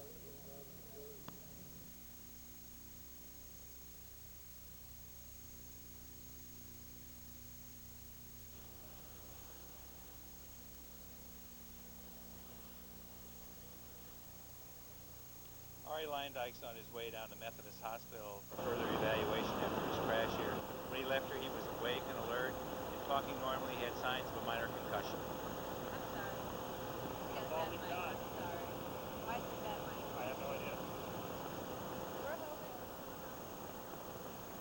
Check 1 2. Check 1 2. This is camera 61 effects. Check 1 1 1 2. Check.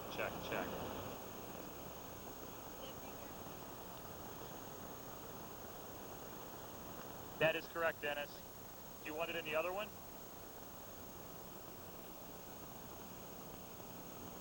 Pad is out, Dennis. Pad is out.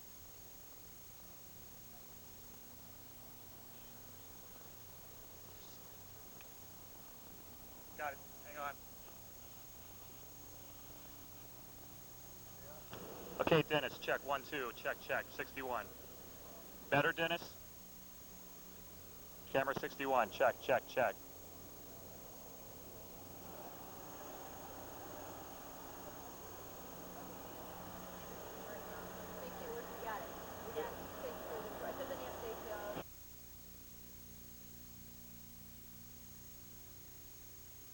Out. Okay, you got it.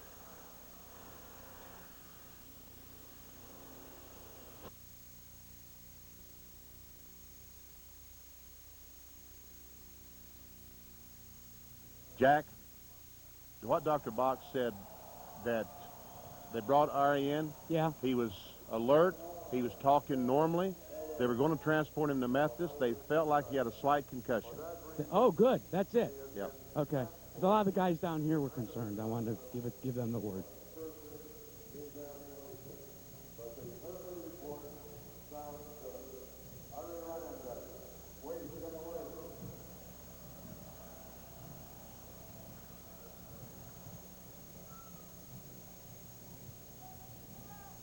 Yep.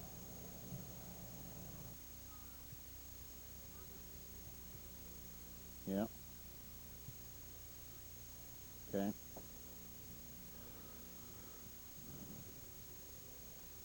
Okay. Yep. You got it.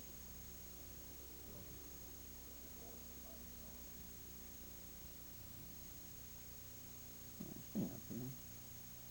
I see it. You're gonna have to. You need the table too, don't you? No. No, I ain't never getting into a table. I'm gonna give Jenkins some crap for it. I have, though, on occasion managed to cover over my monitor.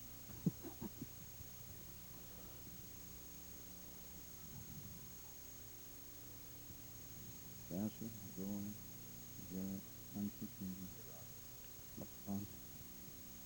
So is that Stewart and Earnhardt? very rear? Yes. Earnhardt and Stewart. It's Earnhardt and Stewart. Earnhardt, Stewart. Okay. Right. All right. That's right. Tony started. I wonder if they must change all 4 tires on his car because he had the flat spot here. Yeah, I assume they changed all of them. Safety's sake with all the crap that was there, whether he went through it. I don't know. I'm making that up, man. There's no need to change the guys that went through in the front. If I think what they would do is all the guys that are on pit road, I would have changed their tires, wouldn't you, buddy? Well, that's what I was thinking, but then there's not reason to do some of them. Well, I mean, you know, with only 2 laps down, nobody's going to get a decided advantage. Yeah.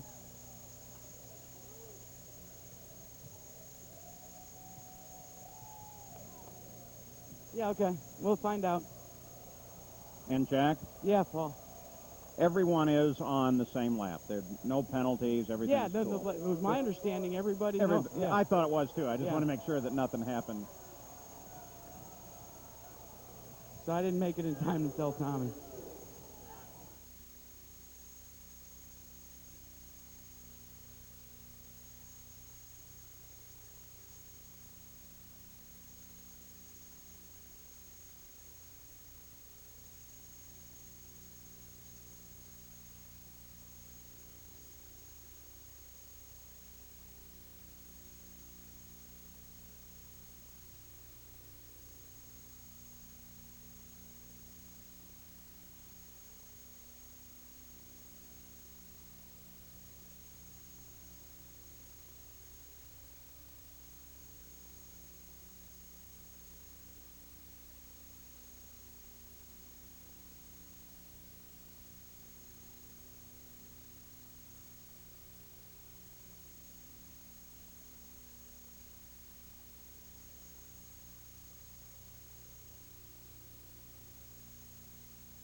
Back at the Indianapolis Motor Speedway, we're getting ready to go green after the red flag session. Good news, according to Dr. Henry Bach of the Indianapolis Speedway Medical Center, Arie Luyendyk is awake, he's alert, he's articulate, he's talking, but he might have a slight concussion, so they're going to send him down to Methodist Hospital where they can do a thorough check on him.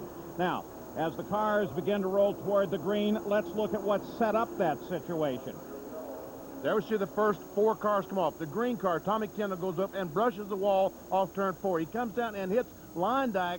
He loses control as he tries to dodge Kendall. And watch these 4 cars as they all slam on the brakes and run into each other, trying their best to dodge Luyendyk. Unfortunately, all the contenders in the championship fight were behind the accident. During the red flag, Jack Arute talked with Tom Kendall. Tommy, what happened out there? Well, you know, we were just trying to get settled in. Al Jr. had just gotten by me, and, you know, early on in these races, the cars tend to get kind of loose, and so I was trying to just be careful of that. But I got a little bit out of the groove coming off of 4 and picked up a big push and just skated into the outside wall and tried to keep it up against the wall. Ari, I think, was either behind me, tried to get by but didn't, and all hell broke loose at that point. So with 2 of the key contenders, Jeff Burton and Jeff Gordon, actually involved in the accident, some way Mark Martin was able to get through fairly unscathed. This is Mark Martin. Watch that as he just barely gets by that crash. Unfortunately, though, as Ari came off the wall, Jeff Burton found himself in real trouble and had to jump on the brakes. During the red flag, he too talked with Jack Arute. Well, Jeff Burton, your car's been shortened up considerably. Your version of what occurred? I don't know what, he started spinning, and I don't know what started him spinning. I saw him hit the inside wall, and he hit it so hard that he was coming back across the track, and only thing I could do I thought he was going to come back across, and the only way I could miss him was to just, run wide open and run into, there was stuff all over the track. I knew I was going to run into him. I knew I was going to run into the car in front of me, but I didn't want to hit him. And so it tore my car all to pieces, but I didn't want to hit him. He hit hard enough, and his car was tore up pretty bad, so I wanted to make sure I didn't hit him. It wasn't going to hurt the white car. It was Gordon for me to hit him. It wasn't going to hurt me for me to hit him, and I just, I hope he's okay. And there's the devastation to Ari Leyendyke's car, but Jeff Burton's car also heavily damaged, so damaged, in fact, that he will not be able to continue on, and that means that for Jeff Gordon to win the championship, he must win the race and get at least 2 bonus points for leading laps. So Mark Martin just may have a cruise to the championship. On the other hand, there's still a race title to pick up. And under IROC rules, these cars will restart on the caution flag 2 abreast, just like the start of the race. The first time they've been able to do this, it's going to be interesting to see what's going to happen down in turn 1 as they start on the restart 2 by 2. So in a lot of ways, it's lap 1 all over again. We're really only 2 laps in the record book. Yellow flags do not count. And of course, many of these cars were worked on, and most of them had tires changed, so for the most part, they should be back up to full race form. The real question is on that white car of Jeff Gordon. There's some tape there where they've made some aerodynamic repairs on it. Hopefully that will stand up for him, but again, the good news is, here at Indianapolis, aerodynamics does not seem to be as critical as it might be if we were on a Daytona or on a Michigan Speedway. Yes, any racetrack that you touch the brakes, aerodynamics is not the main factor. Chassis, the mechanical advantage, becomes the chief factor as to what it takes to get around the racetrack. There we see going in turn 3. Here's something to think about here. We said this is the largest crowd ever to see an IROC race. I think that's absolutely true. I know you're going to look and say, well, look at all those empty seats. Let me remind you, they do not give the official count here, but a very close source to the inside named Tony George once told me that there are over 330 permanent seats in this place, making it the world's largest stadium. So even if it's a third full, there are 110,000 people. Yes, and there's a lot of races that the NASCAR Wichita Cup cars go to that do not seat 110,000 people. You ever see the cars coming down, pace car leading them? Should be seeing the green flag this time. Jimmy Bassett, the gold car. Randy LaJoy, the silver car. Al Unser Jr. sitting right behind LaJoy. And here we go. Back up to speed. As Benny mentioned, double file restart. That's the first time they've actually used it in the IROC. And it gave everybody a great chance. Vassar moves high. And Jarrett down on the inside, grabs second. Jarrett dives to the inside of LaJoy with that preferred line. We'll see Mark Martin back in about 6th or 7th spot. This is Dale Jarrett, the second-place car. You ever see Jeff Gordon and Dale Earnhardt trying to draft by Mark Martin? This is going to be the key. Right now with Jeff Gordon, he's the guy that's really got to get the job done. And look how careful Mark Martin is being with it. Is riding with a very wounded race car, guys. They used a lot of duct tape, especially on the front end. You see that blue and orange? That is 200-mile-an-hour tape right in the front air dam. And Benny Parsons, you need that air dam to be effective here to get through the corners. You really need it for it to work. Meanwhile, up front, they're 3-4 abreast. Look at the front bumper on that. There we see Al Unser Jr. diving to the inside of Randy LaJoy. Takes over the 3rd spot. Unser Jr., that bright yellow car, they actually did split 3 wide coming down the front stretch as everybody looked for clean air into the radiators and got back in line as they headed for turn 1. Now they come off of turn 2. Jimmy Vasser is still the leader. Second place is still Jarrett. New third place now in the person of Al Unser Jr. Al Unser Jr. trying to work for that second spot. He's trying to look on the inside of Jarrett. Is he going to make it? He backs off and he takes the second spot away. Al Unser Jr. is going through the turn that was so critical for him in his race against Emerson Fittipaldi that might have made little Al a 3-time winner in the Indianapolis 500. And LaJoie takes over the third spot from Jarrett. Silver car back up into third place. And see Jeff Gordon, the white car, as he's lined up right behind Jarrett. He's got to get to the front. He not only has to get there once he's there, he's got to lead lap.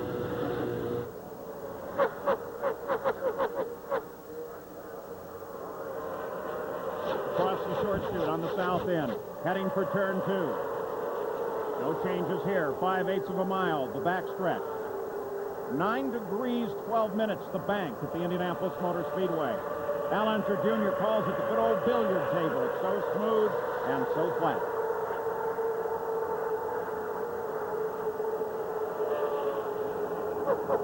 Still Jimmy Vasser out in front. Remember his run at Charlotte?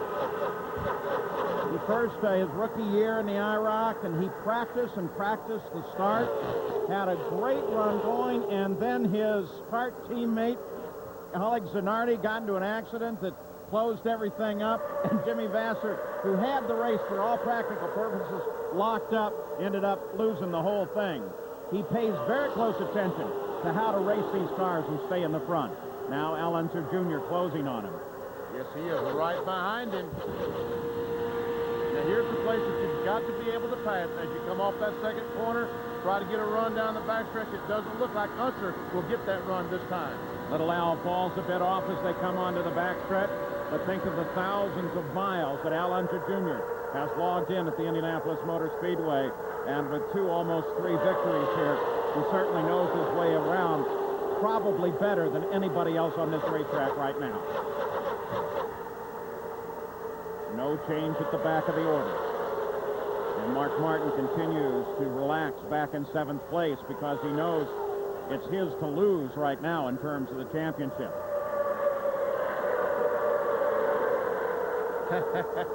Jeff Gordon thought that Tony Stewart was going to go with him. They're going to take a look on the inside of Jarrett, but Stewart decided not to do it. So at Indianapolis, after the red flag, we are back running in race 4 of the IROC. Jimmy Vasser is out in front.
think, Benny? Because it got stopped up more? Well, because they've knocked it down more. The other cars have about 2 inches of ground clearance. Yeah. It has no ground clearance, Jack. It's dragging the racetrack. Is it? Yeah. Okay, I'll see if I can see it this time. I'll try and watch it a little bit. Left side, he's dragging. Okay. Big time.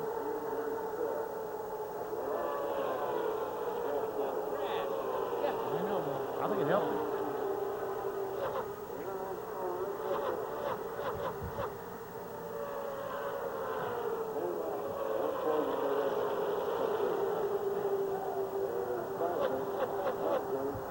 Mark Martin. 1-2.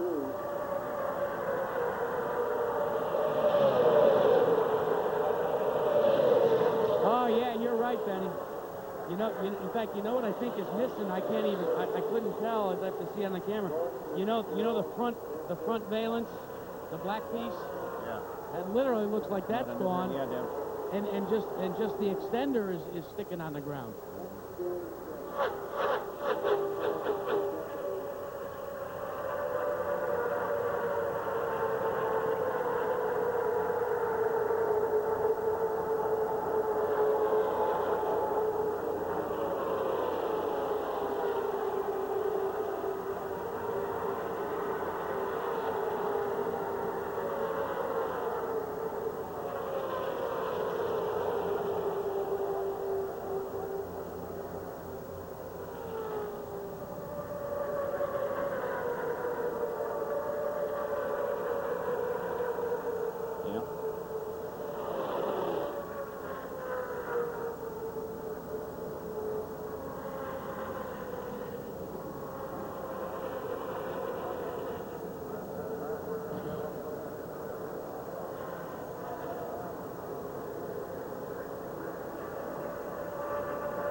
That for me.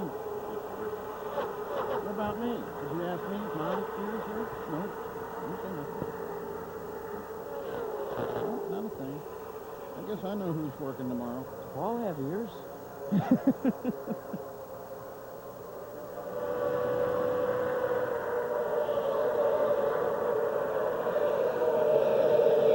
Yeah, he does not have the black part. So he's right on the ground. Isn't helping him. Martin's just driving away now.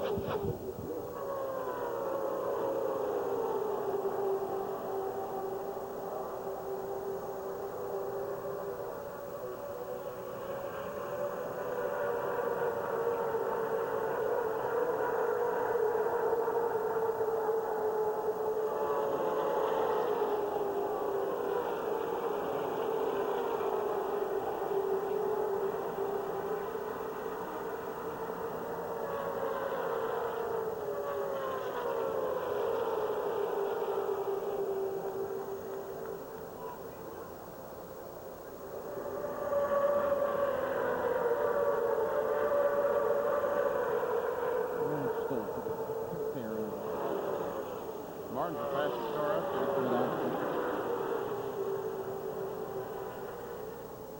Yep. They still have it.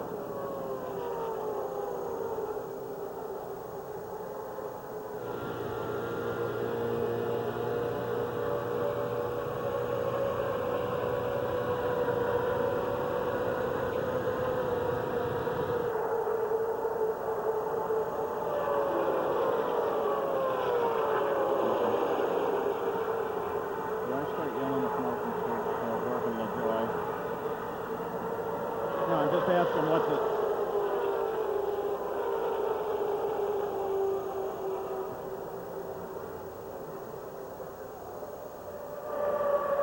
I think we need to cover Martin if he gets up in contact with him, which he's picking up about a half second a lap.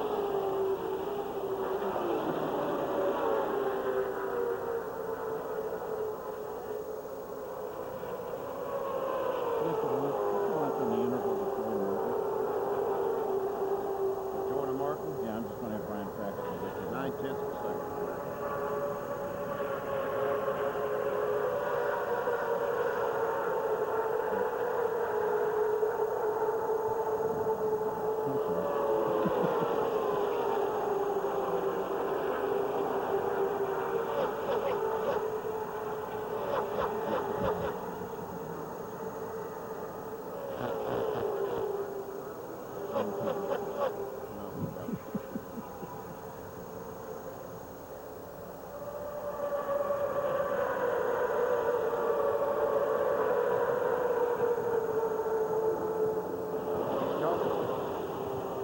It's now a 4-car battle. Good balls. Sounded just like Carnegie with that one. It wasn't easy for me to count to 4. No, it was just, you came in like it was Carnegie. It was really neat. Oh, boy, you need to get some more. Yeah, you know. Al's looking now. Take it easy. I'll jump if he does something, and then I'll go to the promo after it happens, all right? Did you hear me?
Yeah, I know.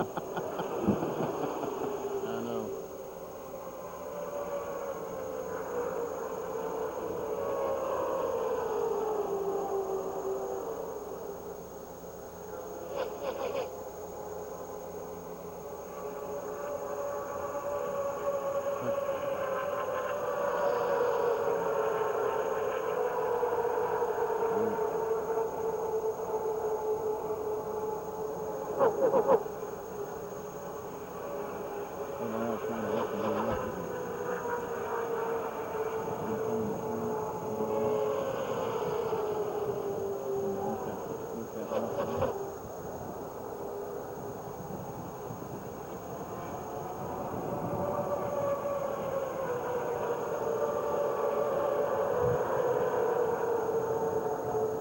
Back at Indianapolis, Mark Martin now has begun to move, comes forward, moves to fourth, and then just now takes third place away from Randy LaJoie. So Mark Martin, despite the fact that he could sit back, take it easy, is definitely moving toward not only the championship, but the race win. His championship competitor, Jeff Gordon, currently lies in third place. They're about 150 yards back.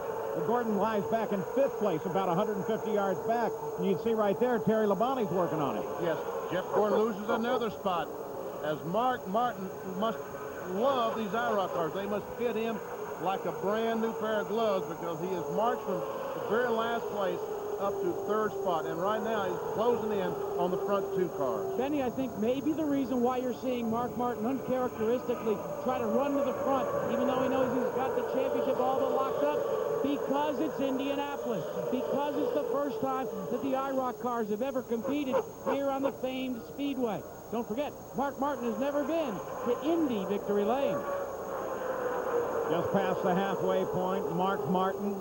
We said it would be emotional. It definitely is. All of these guys are thinking, not only is it the IROC, it's my chance to win at Indy. Don't forget, next on ABC Sports, the Tour de France special. It's been an eventful month for the Tour. Don't miss the drama of the last weekend.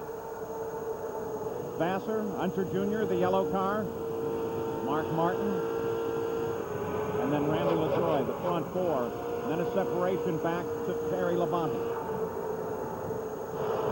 Labonte right now is a couple seconds behind this first four cars.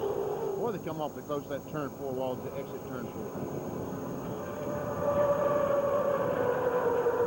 Working the conclusion of lap 21, just past the halfway point, 40 laps, the distance schedule. You know, it's interesting. They brought the crowd in today, no reserve seats, general admission. You talk about the knowledgeable race fan. Right away, the key areas for observing were just absolutely full. Yeah, they really know exactly where to go. More importantly, they know how to get there and get there quickly. Turn 4 was obviously the first place to fill up with spectators. And of course, leading on the 21st lap, he has clinched the 5 bonus points for leading the most laps.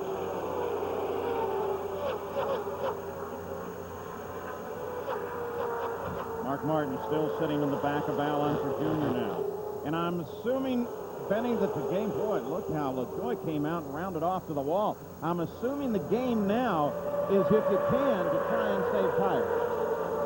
I think that is critical because we saw LaJoie. We've seen all these cars come right up against the outside retaining wall.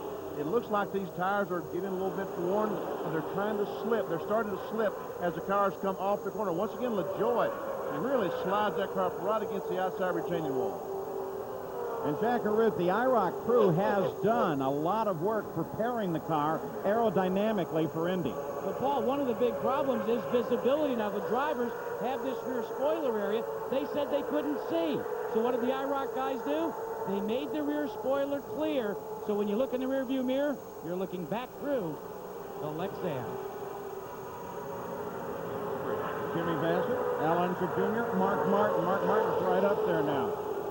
Always kind of neat the way some of the different racing mechanics inventively solve what seemed to be insurmountable problems. A look back from Unser Jr. to Martin, and a look forward, Martin to Jr. Mark Martin had a little bit of a run off turn 4, tried to take Unser Jr. When he saw it was not going to work too well, he quickly moved back in to fill that spot before LaJoie could drive in behind Al Unser Jr. Vassar, the gold car, says his favorite color is gold. He seems to be pleased and excited to get that car, and then he also said, you know, maybe I'll make a little gold with it. Vassar, Unser Jr., and Mark Martin's looking at a 4th IROC championship.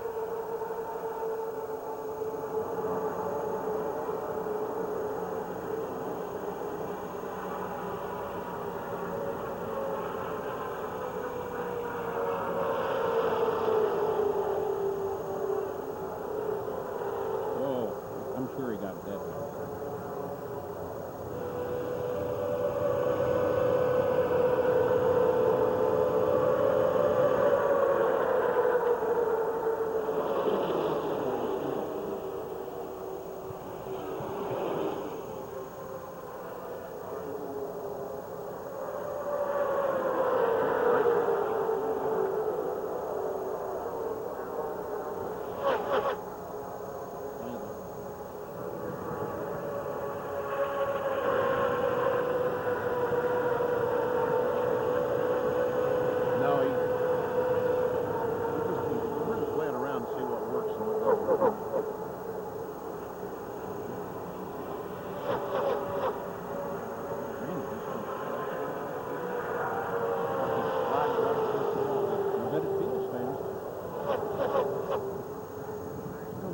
Jeff, I have to put and pay him on that.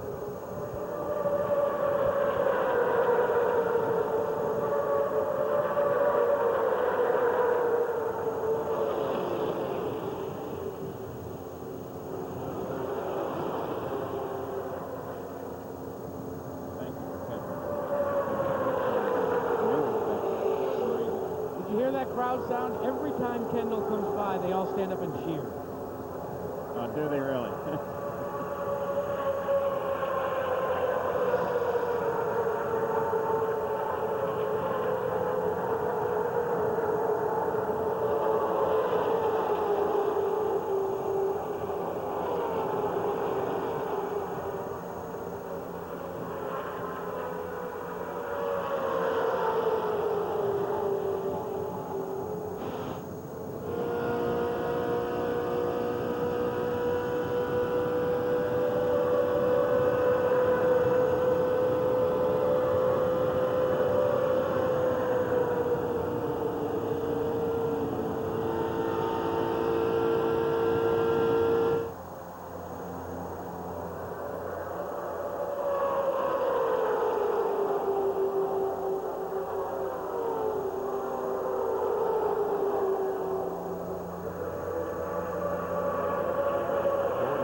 the IROC at Indy. I'm Paul Page with Benny Parsons, Jack Roots down on the pits.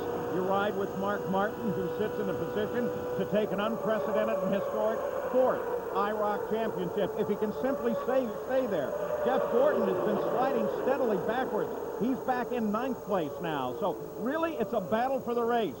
Two Hart FedEx Series drivers, Jimmy Vasser and Al Unser Jr., first and second. And then Mark Martin is carrying the flag for the Winston Cup Series, and now he takes a look inside of Al Unser Jr. He's got position. He's going to get him.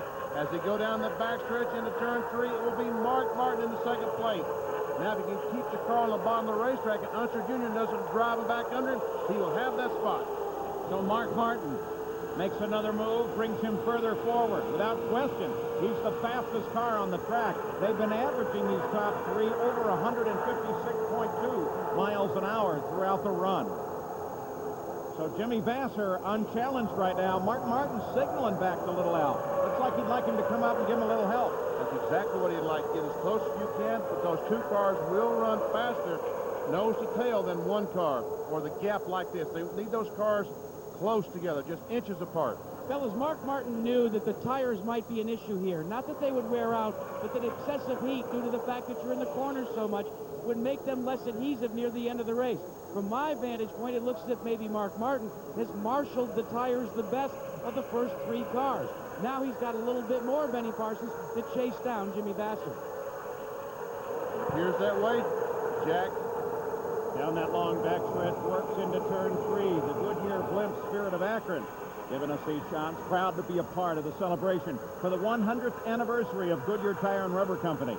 And for over 70 of those years, Goodyear Blimps have been making appearances over spectacular events, such as today's running of the IROC at Indy. Now, as you look at the group there, look way back here. He's a good 16 seconds behind the fight, Tommy Kendall, because he was in that accident, a full straightaway behind.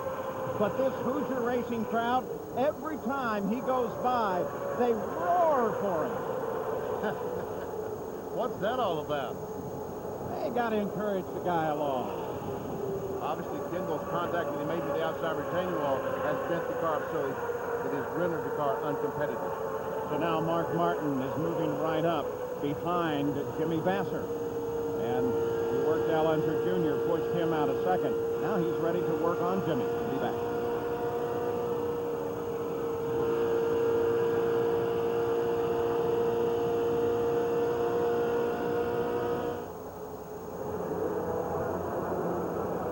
Back at Indianapolis, Mark Martin still working on Jimmy Vasser. Al Unser Jr. sits in third place. Martin looks to the inside going into turn 1.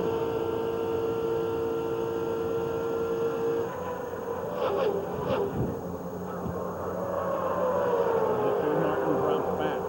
These Pontiac Firebirds, Paul, are so close in speed that it is difficult to pass. You have to work and try to get that perfect situation to get by that car in front of you. Because basically, as you can see, 156.3 to 156.7 miles per hour the last lap. I've heard the drivers time and time again talk about being gentle with these cars. Being gentle with a race car? Really, if you turn the steering wheel delicately, don't just go in there and turn the steering wheel with a violent, because if you do that, you're going to wear the tires. You're going to get the tires hot, just like Jack Arute was talking about a moment ago. Also, you turn the wheel, it slows you down. It becomes a brake. Exactly. So Jimmy Vasser has his mirror full of Mark Martin right now. Al Unser Jr. been working back and forth. You can see the run there. With Unser Jr. is the quickest car on the last lap. But Unser Jr. has been searching. He's been high, he's been low. He's been trying to find what he needs for the last laps of this run. And there's no doubt that Al Unser Jr. in the yellow car has more laps around this Indianapolis Motor Speedway than any driver in this race. And you know that he's trying to find that perfect route, because if it works in an Indy car, it'll work in the Pontiac Firebird. Everybody's steady in place right now on a flat track like here at Indianapolis. To make the Firebird corner well, it's back to the basics. Here's Jack Arute in today's Mechanics of Racing.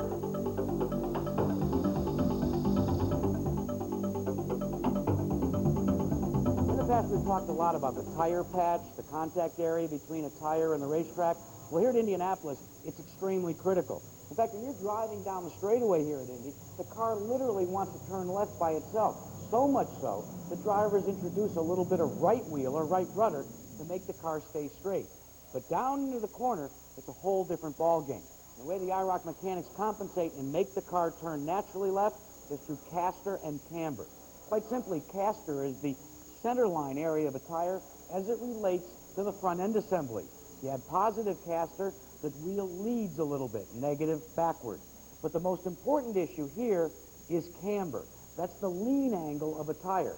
Going down the straightaway here at Indianapolis, the tire is literally leaning out at maximum camber, so that when you turn into these flat corners, the suspension kicks in with the shock absorbers, the tire starts to stand up straight and gives you maximum tire patch down in the corners.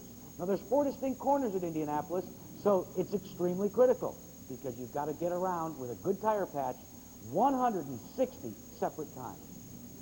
Right now, it's working for Mark Martin as he's beginning to worry Jimmy Vasser, the leader of the run.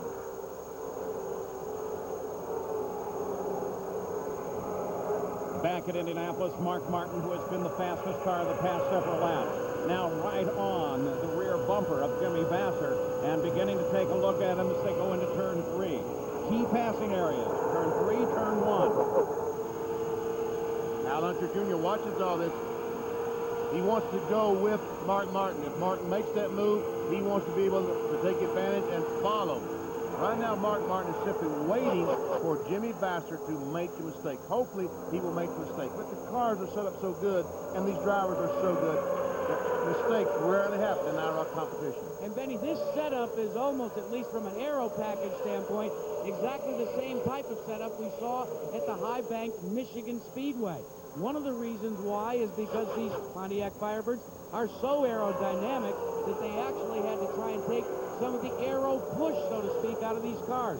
They discovered the cure at the Michigan outing, and they all showed up here at Indy with the same fix towards the front end of the car down by the fender wells as they carried in Brooklyn. The whole battle and everything that matters is right here at the top 3. Randy LaJoie sitting back almost 2 seconds behind this fight for the lead.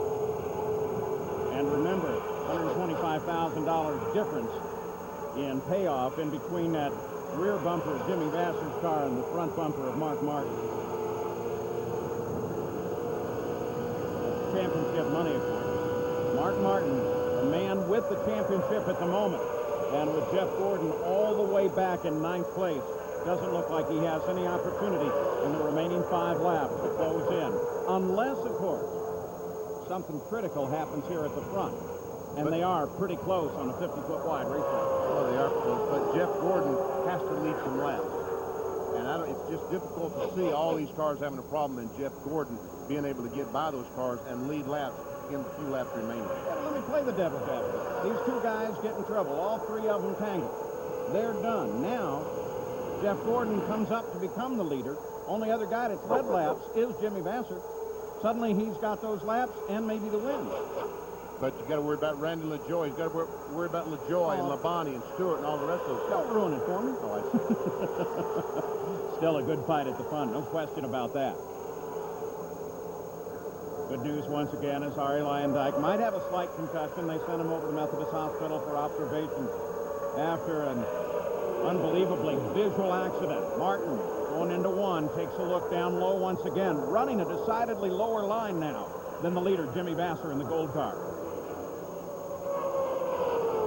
He wants to run a little bit low because if he can get down there, he can get a little bit of air on the nose of that Pontiac, and that air will help that Pontiac turn and take away that aero push that Jack Root was talking about. They come off the wall. As a matter of fact, you want to come off the wall when you come off the corner because the wall will actually tug at you a little bit if you stay out too close to it. Jimmy Vasser still leads. Mark Martin on his way to a championship, and Al Unser Jr. in 3rd.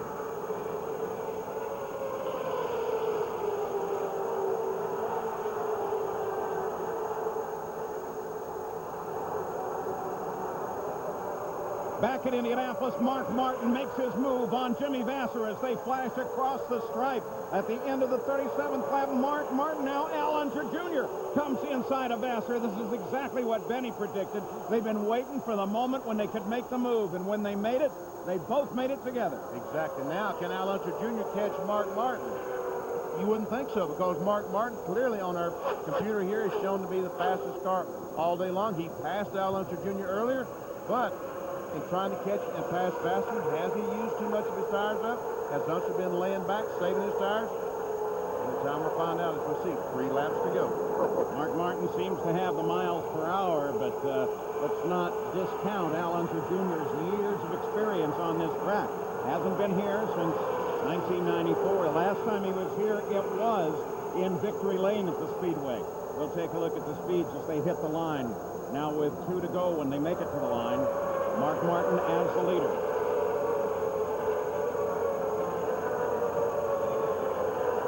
You see Mark Martin still, Well, look at that.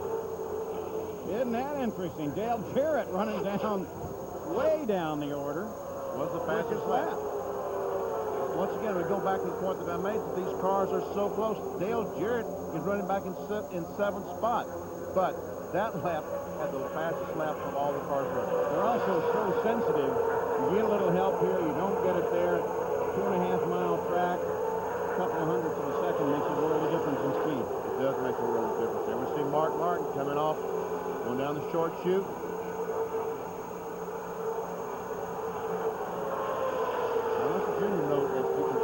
He knows how to win in these IROC races. That's a good point. Not only good at Indy, but real good in the IROC. White flag comes out. 2.5 miles to go. Mark Martin on his way to an IROC championship, chased by Al Unser Jr. Jimmy Vasser, who was the leader, has now fallen off about 200 yards. You know, Mark Martin, today, if we had a race winner and a champion, there would be 2 cars in Victory Lane. Mark Martin doesn't want to share that limelight with anyone. 1 car today in Victory Lane, the winner of the race and the winner of the 1998 IROC Championship. You know, that is cool, because I was thinking we could see history in that regard. There have been 2 cars in Victory Lane at Indianapolis. Mark Martin's just about to ruin that for us.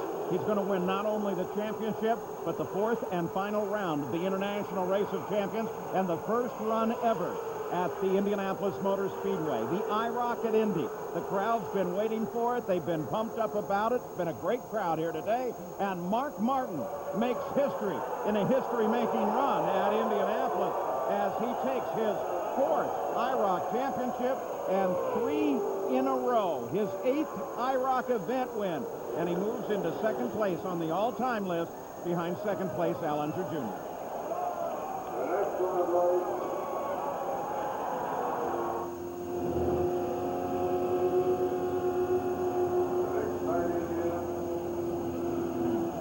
Jack is in Victory Lane. Leave or need to leave.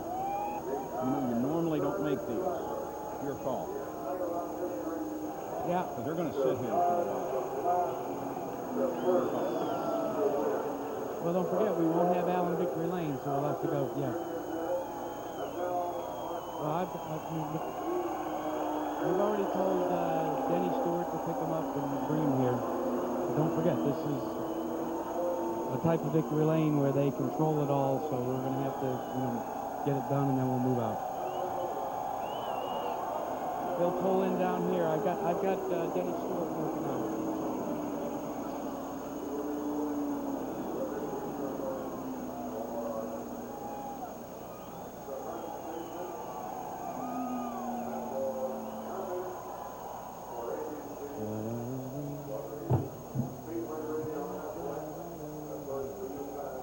Deb, you need BP anymore?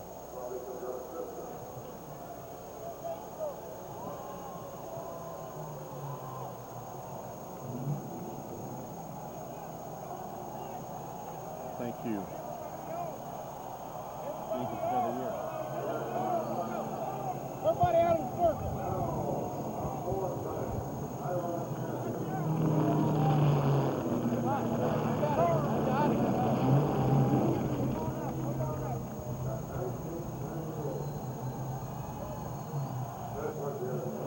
7th year to be invited to IROC competition and has won 4 of his 7 appearances at IROC. He won the championship. So Mark Martin makes it to Indy Victory Lane and gets the applause of the largest crowd ever to witness an International Race of Champions event. Mark, you absolutely had to do it the hard way, getting the congratulations of his young son, Matt, who's taken up racing himself. You had to do it the most difficult way, starting dead last in this field, and you come home in front. Oh, man, I got a bunch of things I want to say. First of all, I want to thank Pontiac and True Value, IROC, Signori and all of IROC, all the sponsors, Goodyear, and all the folks that support this thing. This is truly the highlight of my career. I mean, this is it, man. This is the best, and I want to thank him. You know, I hate that for Jimmy Vassar. He was doing such a fine job, and I stole it right there at the end. You hate to lose that close to the end, but did that to him at Charlotte, too, and great race car driver, doing a great job, but we just had what we needed today. Congratulations.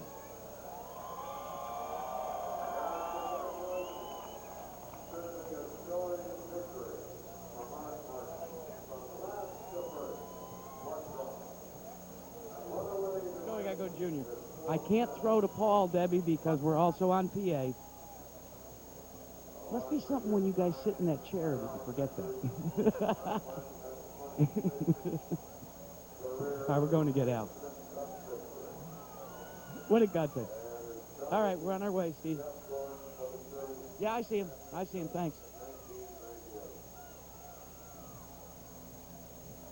Well, we'll do the best we can.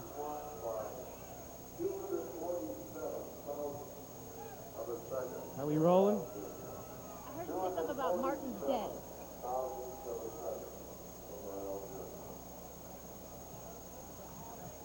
Here we go. Final result. Martin, of course, the winner. Al Jr. Yes, yes, I'm ready, waiting for you to give me the go. Sometimes you have to keep rerunning the race. Jimmy Vassar so close, Al Unser Jr. having to follow all the action. Your version of this very quickly is before we go to break. It was a heck of a race. I want to congratulate Mark Martin. You know, when he pulled up next to me, I told him, you're the best. And he is the best. Hey, Jimmy, real quick, was it like having a time bomb? Did you think you could hold on? You know, those guys were there from 20 laps. I was surprised I lasted that long. I think I just drove the front tires off the car, and you know, I seen some chunks of some tires out there. I knew guys were having a problem, and I just couldn't get it to hook up off a 2 and 4 like Mark, and he got underneath me. I did everything I could as long as I could. Heck of a run for both these guys, Paul.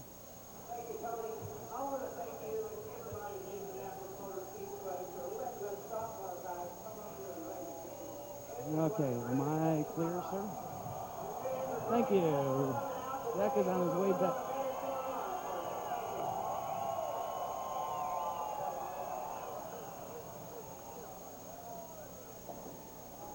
Thanks. Johnny Dawes, the president of the Indianapolis Motor Speedway, greetings to winners. Look at that, 4-time IROC champion.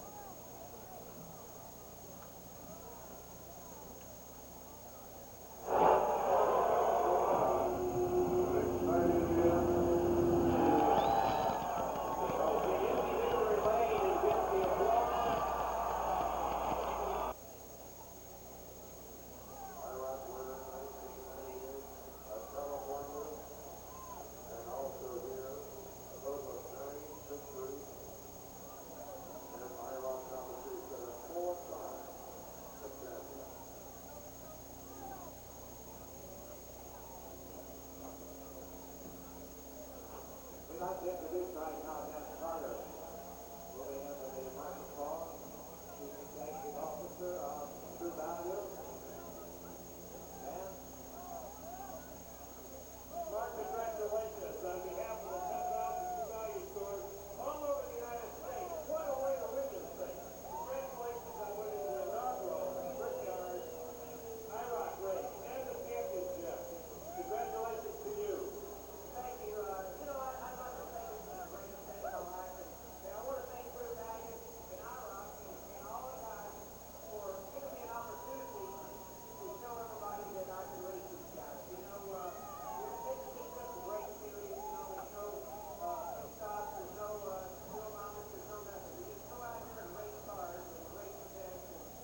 Hmm?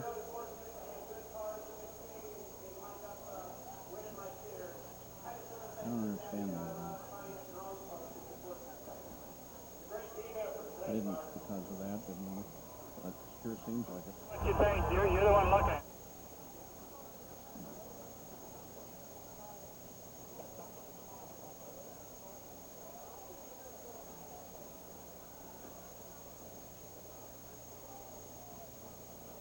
Get back down. I got the radio on.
About it, guys. You got a radio on down there? Yeah, go ahead. Okay, I'm up here in turn 3. Then we'll warn turn 1.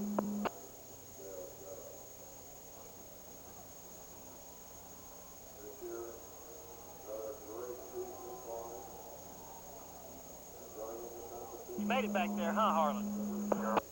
Man, what a walk. You didn't take my car? Yeah. I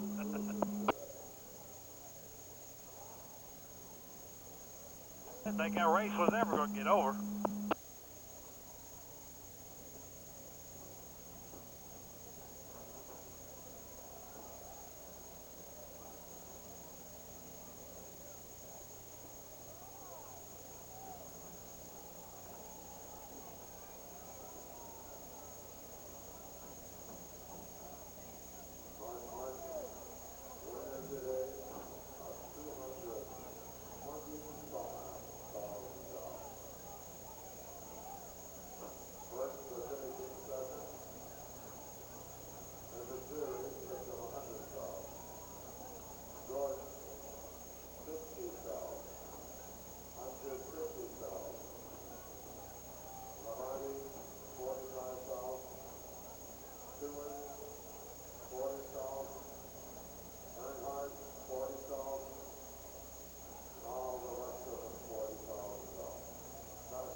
It'll be a while. Mm-hmm.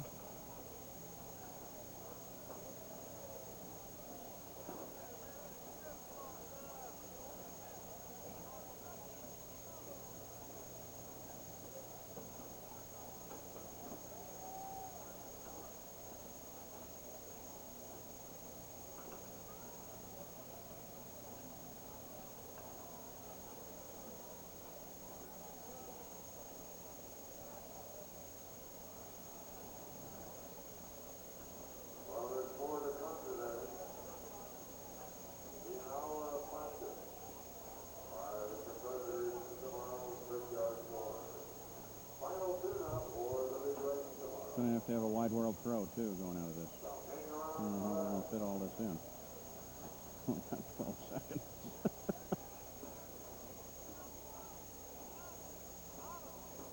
Okay. With a standard throw. Scripted throw. You got it.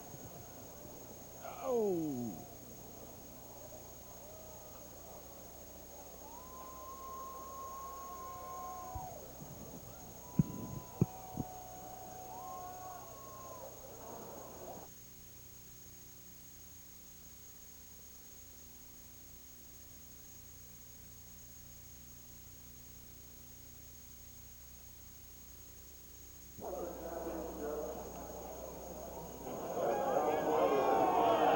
So Mark Martin makes it to Indy victory lane and gets the applause of the largest crowd ever to witness an International Race of Champions event. Mark, you absolutely had to do it the hard way, getting the congratulations of his young son, Matt, who's taken up racing himself. You had to do it the most difficult way, starting dead last in this field, and you come home in front. Oh, man, I got a bunch of things I want to say. First of all, I want to thank Pontiac and True Value, IROC, Signori and all of IROC, all the sponsors, Goodyear, and all the folks that support this thing. This is truly the highlight of my career. I mean, this is it, man. This is the best, and I want to thank him. You know, I hate that for Jimmy Vassar. He was doing such a fine job. And I stole it right there at the end. You hate to lose that close to the end, but did that to him at Charlotte, too. And great race car driver, doing a great job, but we just had what we needed today. Congratulations. Well, Jack, the results are now official. Mark Martin is the winner of the run. Only the 5th time an IROC race has been won from the last starting position. And as we look at the top of the positions, here are the points and the way they look. Now let's go to his... I blew it.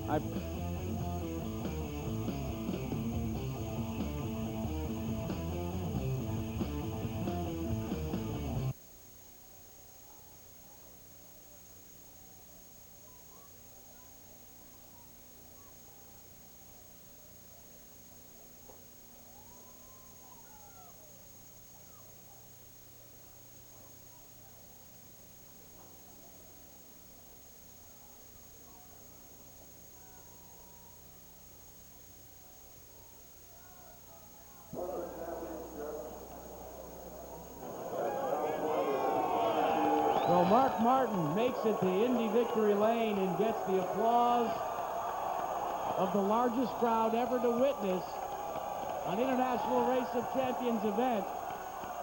Mark, you absolutely had to do it the hard way, getting the congratulations of his young son, Matt, who's taken up racing himself.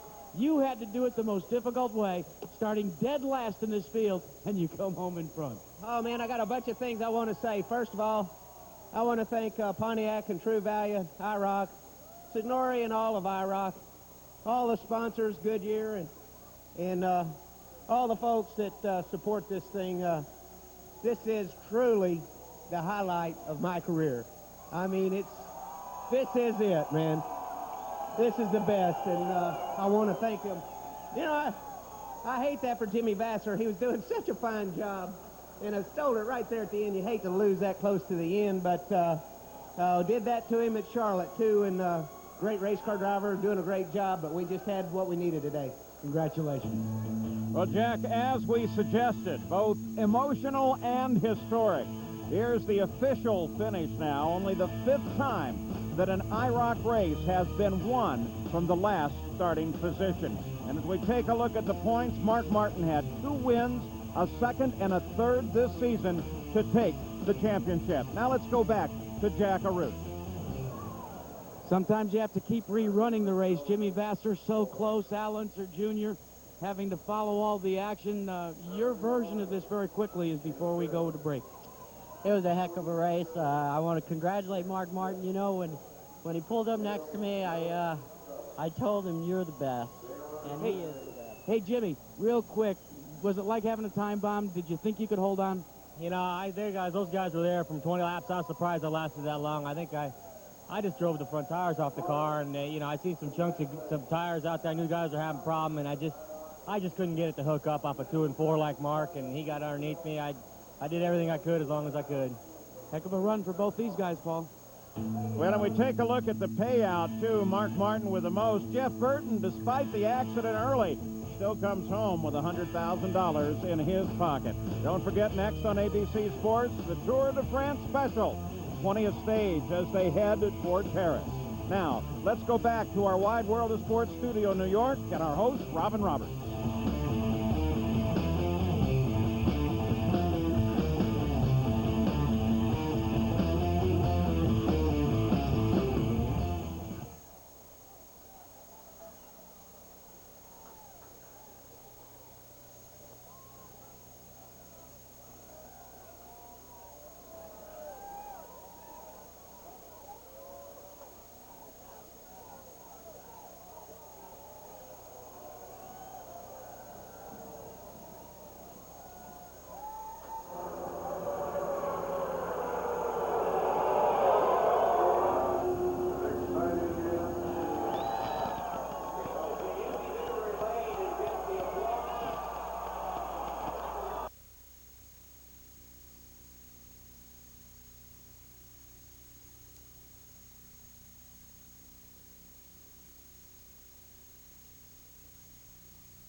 Sorry, I had my headset off, going to the other position. Yeah.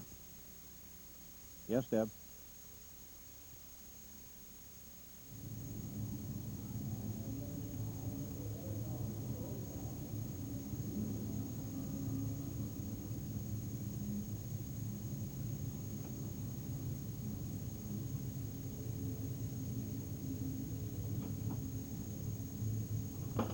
Where is Terry Gannon?